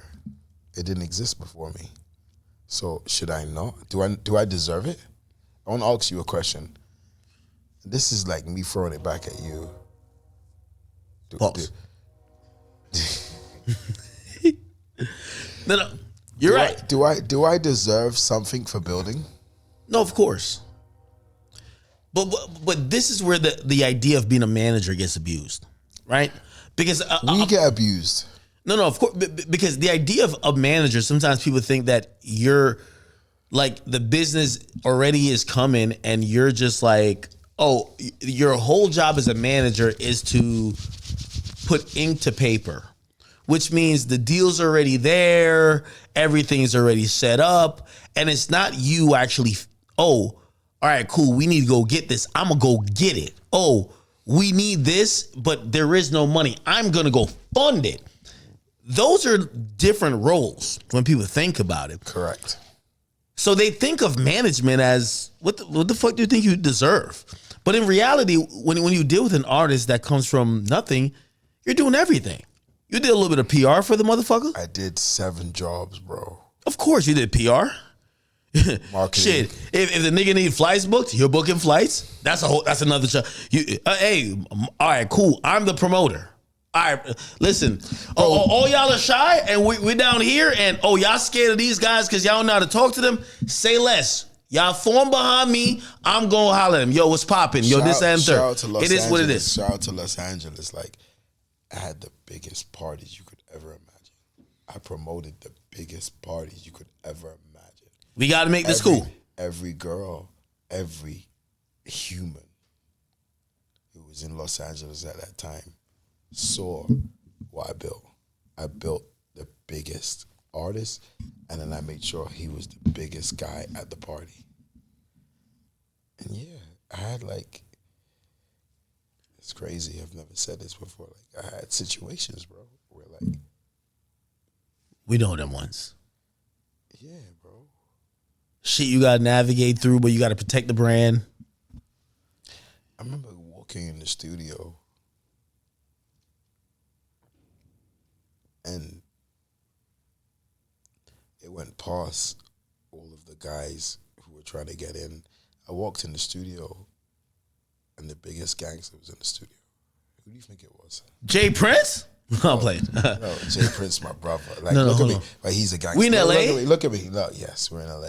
Jay Who the Prince. Whack 100? Nice, not Whack 100. No, Who's in LA the biggest gangster? one of them. He's locked up now.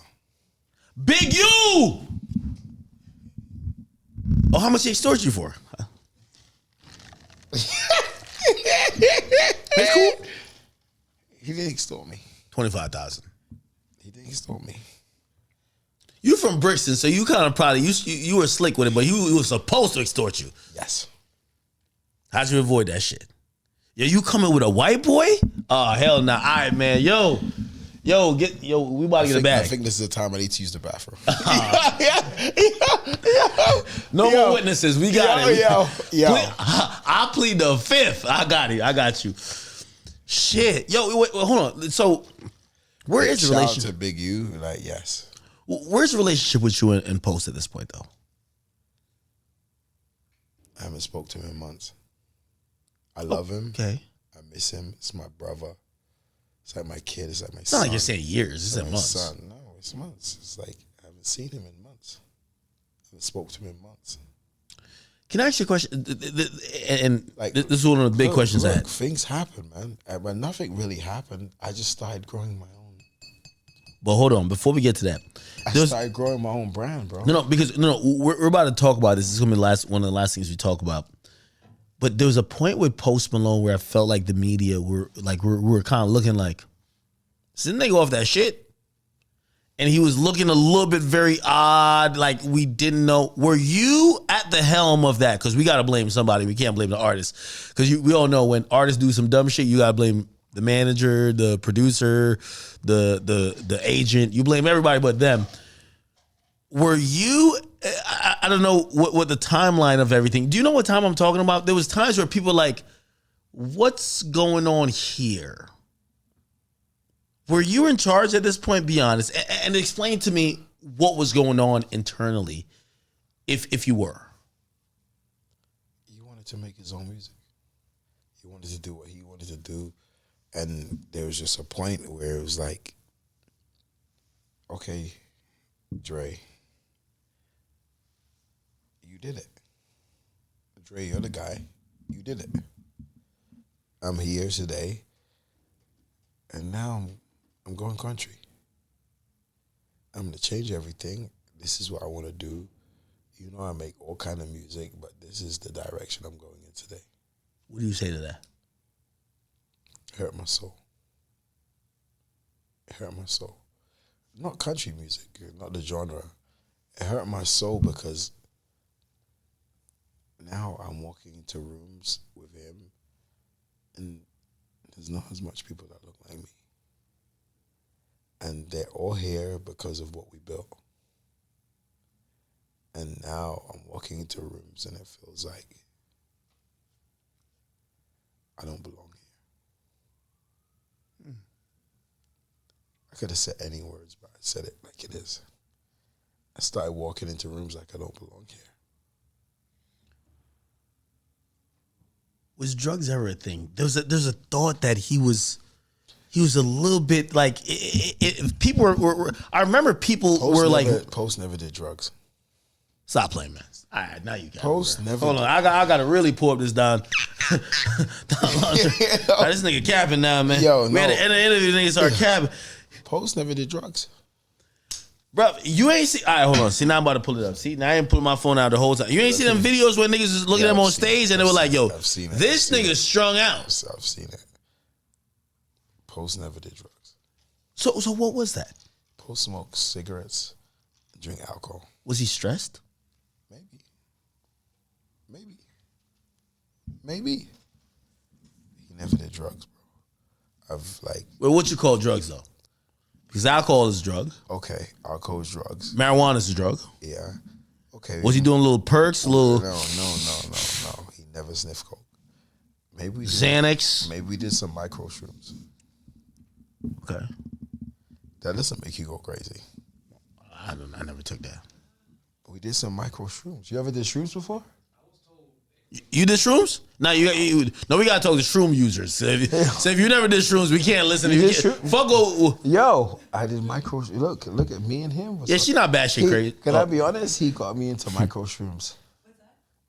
The micro dose. That's the only way to do it. More than that is scary. Yo, because micro, you could take one.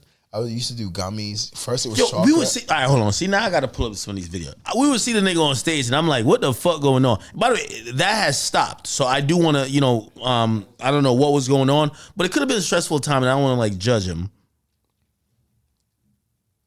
He's finding it. E. Look. The search term comes up: Post Malone weird on stage, and they say Amy Winehouse. I've seen that video. You know what I'm talking about? Yeah, I've seen it. What's that? It was him performing. That was him losing himself in the music. When he went on the floor, I know what video this is. I don't even have to see the rest. Yeah. I know what video this is. Bro, he said I fall apart. So he's being an actor and making you see him fall apart on the stage. Post never fall apart, bro. So he method acted. Yes. He like Donald Rollins when he played Ashley Larry. This is good. No, okay, I understand that. And by the way, I only asked that because if there was a thing, I would hold you accountable if you were around that time. Everyone fucking hold me accountable, bro. Were you around that time? Yes. What did you say to him? Bro, I remember the label calling me and asking me what the fuck is going on. What did you say? I said, guys, he's fucking performing. He's a performer and he's performing. But were you putting a Band-Aid on it? Because you've been with him so long.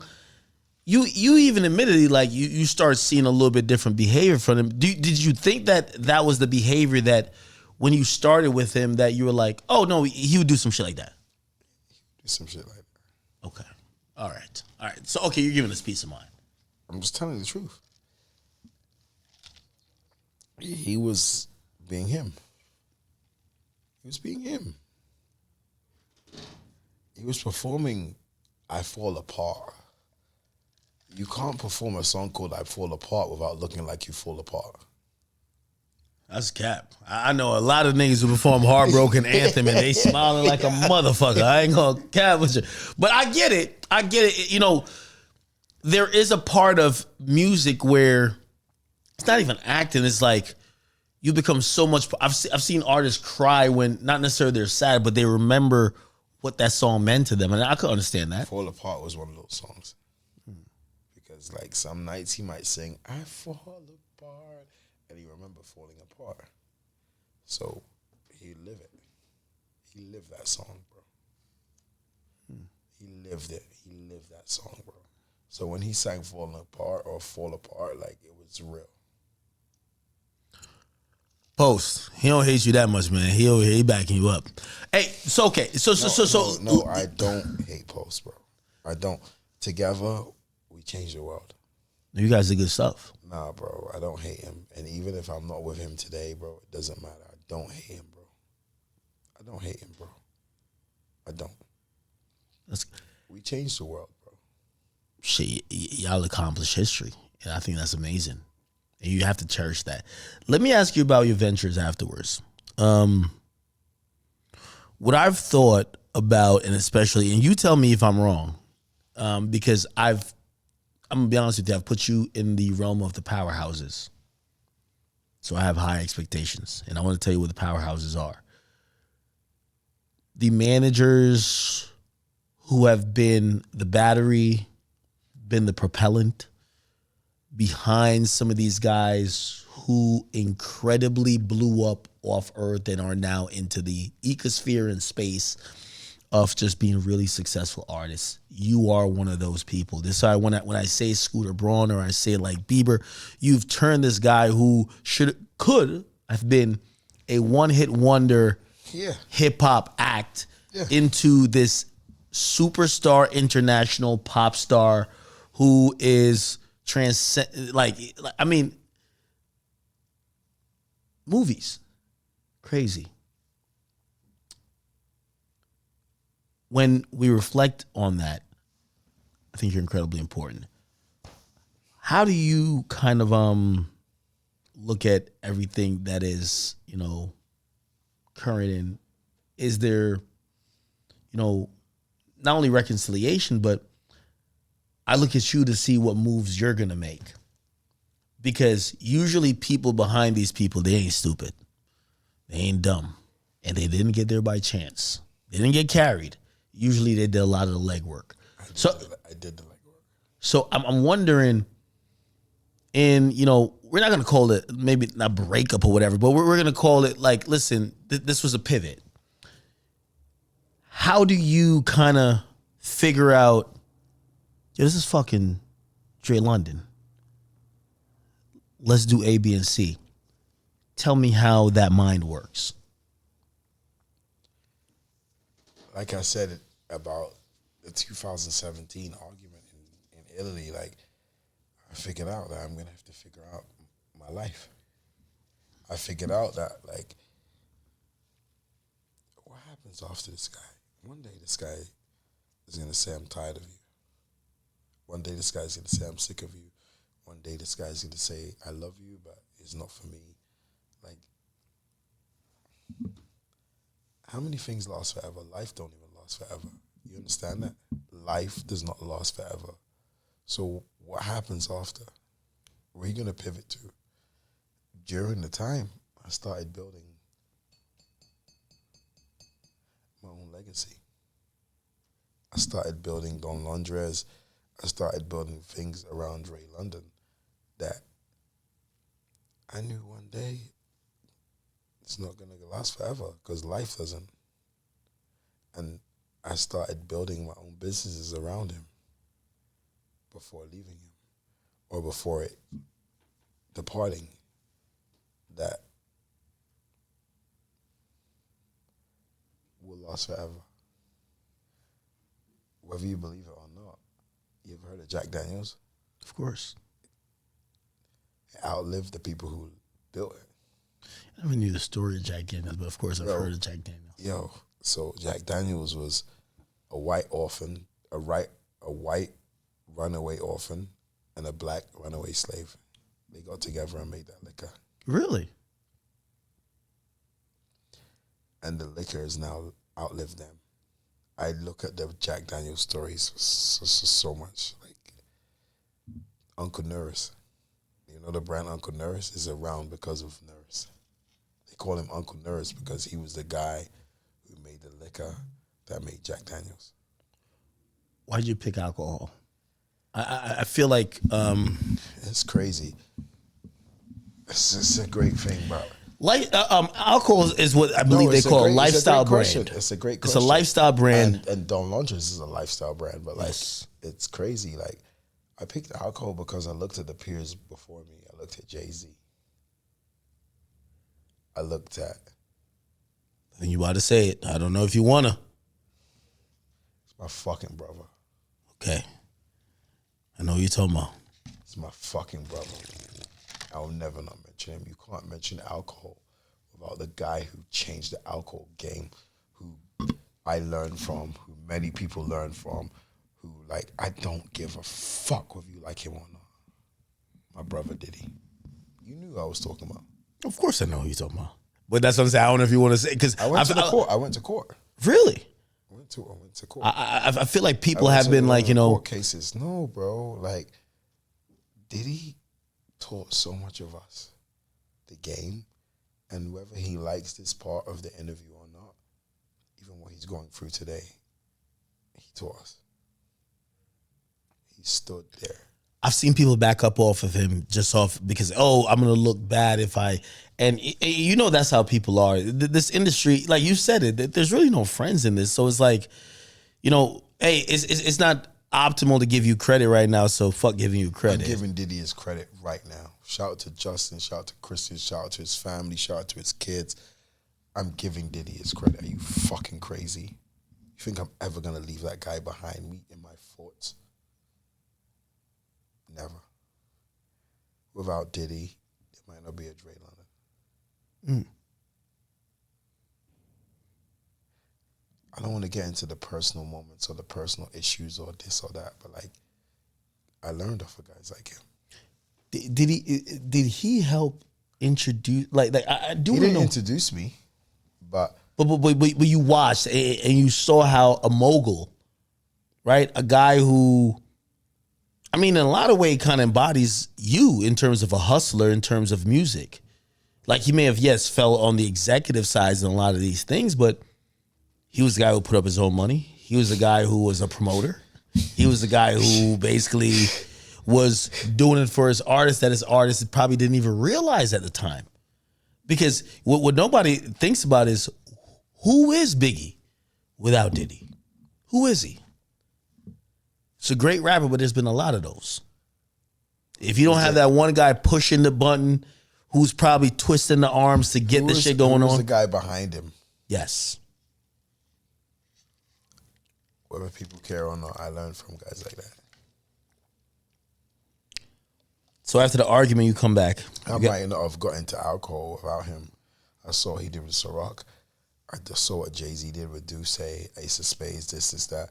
But you know the difference with me? Like, it's not different than them. I want to build my own. I didn't want to ask for a seat at the table. I wanted to own the table. How difficult is that? So, and by the way, I want to define what you're saying, and you tell me if I'm not being all the way correct. So when it came to Duce was a part of the brand of, I believe it was Bacardi, and it was, pretty much it was pretty much licensed or owned by Jay-Z, but it was kind of within that brand. It wasn't like this independent thing that was just coming up.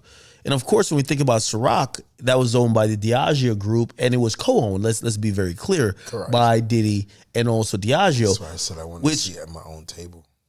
Which both of those things, people felt like, well, here's the thing: you are good to us as long as you know your place. But if you ever start stepping out, things get a little bit weird. You've chosen to try to really ramp up a situation that doesn't include the big wigs. And I'm wondering how you even got to that knowledge base. But then how do you even plan to proceed given the fact that you're living in a land where monopoly controls like these, They control the industry. What's the plan and how'd you get into it? Disruption. Yeah. Disruption. We now have the fastest growing tequila. We now have the fastest growing, smoothest tequila in the world that we've been drinking for a while. Like, how long? I planned disruption. I started in, the idea came 2020, 2021 is when I started moving on it. 2023 put it out. And now we're disruption. And I like it. I didn't want to be a part of someone who comes to the table. I wanted to be a part of who constructs the table. It's different. I can imagine. It's different. I walk into rooms where no one looks like me, bro. No one. and I have to sell it, and I'm doing a good job. And like you say, yeah, I had the Post Malone, I had the music, but I walk into those rooms and I tell them, fuck the music business. I'm not talking about the music business. I'm talking about products. I can sell it. I sell it. What part of your past makes you feel confident that you have the proper skill set and prerequisites to be like, yeah, I'm not versed in this because you do have, a substantial amount of years in music where if I was to say, hey, listen, I need you to work with this artist or do whatever, I feel like you could sell it. Do it. Yeah. Yeah, you could do it. But in terms of alcohol or spirits, and what gives you that sense or that peace of mind to say, I can fucking do this shit? Is it that hustle? Is that Brixton? Yes. I come from zero, bro. These guys sell energy, a vibe, entertainment. Now I'm selling it. I'm here today selling Don Laundress. And guess what, bro? I'm fucking good at it. Because I've sold everything else before. There's nothing else. I don't want to say it, but I've sold it. And now I'm selling legal. I get it. You've mentioned before about... Yeah, hold on.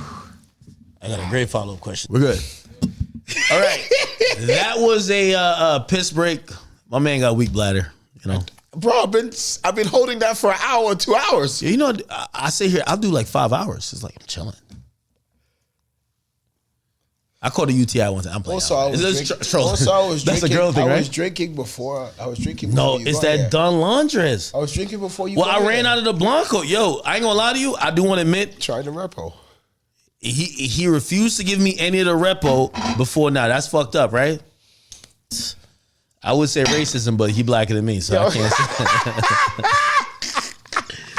Okay. All right. So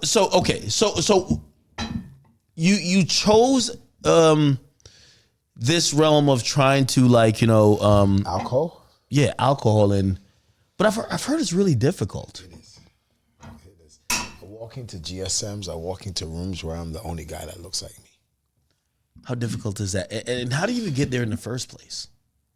I wonder when I walk into those rooms. Like, I chose a business that wasn't for us.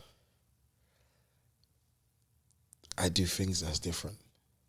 I go into things before knowing it's for us. I just go into it thinking like, hold on, Diddy did it, Jay-Z did it. You're gonna have to do what Diddy did. Diddy got a bunch of Ciroc boys. You need some Don Laundress like girls or something. Yeah, I'm in a different space right now. We're in a different time. I have academics now. Yeah, but I'm one piece of the puzzle. You're gonna have a marketing budget to get these. Yo, you need some whore on. I mean, not whore. I mean, some thought. I'm serious. You need some thought on TikTok doing this. This is the new thing where they go like this. You ain't see it? Yo, a chick told me. My ex told me she was like, yo, you gotta do this around my head. I said, what the fuck does this mean? They're like, oh, it's a TikTok trend. So they take the hot bottle. They be doing Don Julio. You need them to do it. Don Laundress, where they go like this. You feel me? Where they're like, you need that. You need that. I'm telling you. It's in the space. It's happening. Gotta have these bitches treat this shit like Lululemon. No, it's a happening. fact. Anyone who tastes this understands. It is good though. I'll give you that. No, the minute you taste it, because I could have. Imagine it would taste disgusting. You wouldn't have had so many glasses. How long did it take for you to curate a product that, obviously you're a connoisseur. I could tell, I've seen people sell certain shit and they're like, yeah, I'm selling it, but I don't really fuck with it like that. You've been drinking more than me and I'm the alcoholic. How long did it take for you to curate the taste? 2020, I started the whole journey. 2021, I got the LOI finally. What's LOI? Letter of intent. Ooh. 2021, the guy who made this, his name is Francisco Gonzalez. He's the same guy who made, maybe I won't say that. Where you from, Culiacan or some shit? You from Mexico, Mexico, right? Yeah. He made the first premium alcohol and the first premium tequila ever made. I made this with him, and How intricate do you get? Did you design the bottle and everything? yes, I did. Wow. I like I that. designed the bottle. I designed the liquid. I double distilled it. I told them when it came from Mexico to the US that it was smooth before it, and everyone said it's smooth, but I need it smoother. Yeah, Really? yes. I did the whole thing, man. How much money do you have to put in? I think I'm asking like regular nigga question. Like how much money you have to? How much money and time? Over 3 years, I brought in maybe 3-4 million. Wow. It's something I believe in. Really? Yes. No, Yes. this is a place. Yes. Are you committed? I'm so committed that Are you committed the next 10 years to get this shit launched and popped off? I'm so committed. What we talked about for the whole interview, we're talking about this now. So I'm that committed. I've done it. I've done everything I could do before in the music game, but now I'm in the product game, and I did it. I did everything. Everything you look at, down to the top, down to the bottle, down to the shape, down to the taste. I did the whole thing. Like I put my creative juice into. I seen this. you got the shit where it hits the like you got the. I seen you. I put everything. No, I put everything. Okay, I see you, my boy. And this is just me being humble and me looking at you guys, understanding, watching this. Go and get. I never tell anyone. This is the first time I'm ever telling you. Go and try Don Londres. Go and get a bottle. It's in Costco, New Jersey, all over New Jersey. It's in Costco, all over. I'm supposed to see New Post York. Malone next month. I'm gonna take a shot with him. You think you do it? Yeah. Of what? Tequila? We're doing Don Londres. We ain't doing no. That's the only tequila we gonna drink. He might take a shot, but he doesn't. He had a tequila experience with a bad tequila back in the day. You like beer or some shit like that, don't you? Yeah, he drinks Bud Light. Everybody loves tequila now. But like Don Londres, he knows. He saw a guy in London, and the guy in London was wearing the Don Londres hat, the Don Londres shirt. He was like, Oh shit. yes. Everywhere I go, I keep seeing Dre. Yo, that's what makes me not stop today. Hey. So, retail wise, how much does this cost? So the Blanco, $49.99. $49.99. The Reposado, $69.99. Okay. And the Anejo, what you don't see here, it was coming out. Got that in there, nail. Come on. The Anejo comes out. I call it I'm not going to tell you what I call it. It's going to be out January, Christmas. $99.99. The Anejo. Where could people get this? You could get this at your local liquor store. If you don't get it, ask them why. The distributors are RNDC. 30. How hard is it to maybe get 30. this distributed? Oh my God. Because there's probably 1 million tequilas, right? So it is kind of like demand has to be up, right? Now I have the demand so high, it's unbelievable. I've been disruptive. I disrupted the game. I came into it and I said, I'm going to disrupt the game. I'm going to disrupt everything that you won't believe in. And now everybody wants Don Londres because it's pure. When you drink it tastes good. When you drink it, there's nothing added. I didn't add no glycerin. I didn't add no coloring. I didn't add anything. It's pure. That's good. I built it pure. That's why I could drink it back to back to back to back to back to back to back. Because it's pure. It's pure tequila, bro. This is pure. When you taste the agave. It tastes pure. Hey, listen, I'm here to support a black brother, hopefully build a company like how we've seen Casamigos Correct. take off to be $1 billion company. I built it with after all due respect to Casamigos. I built it after Casamigos. I built it off why can't we do this too?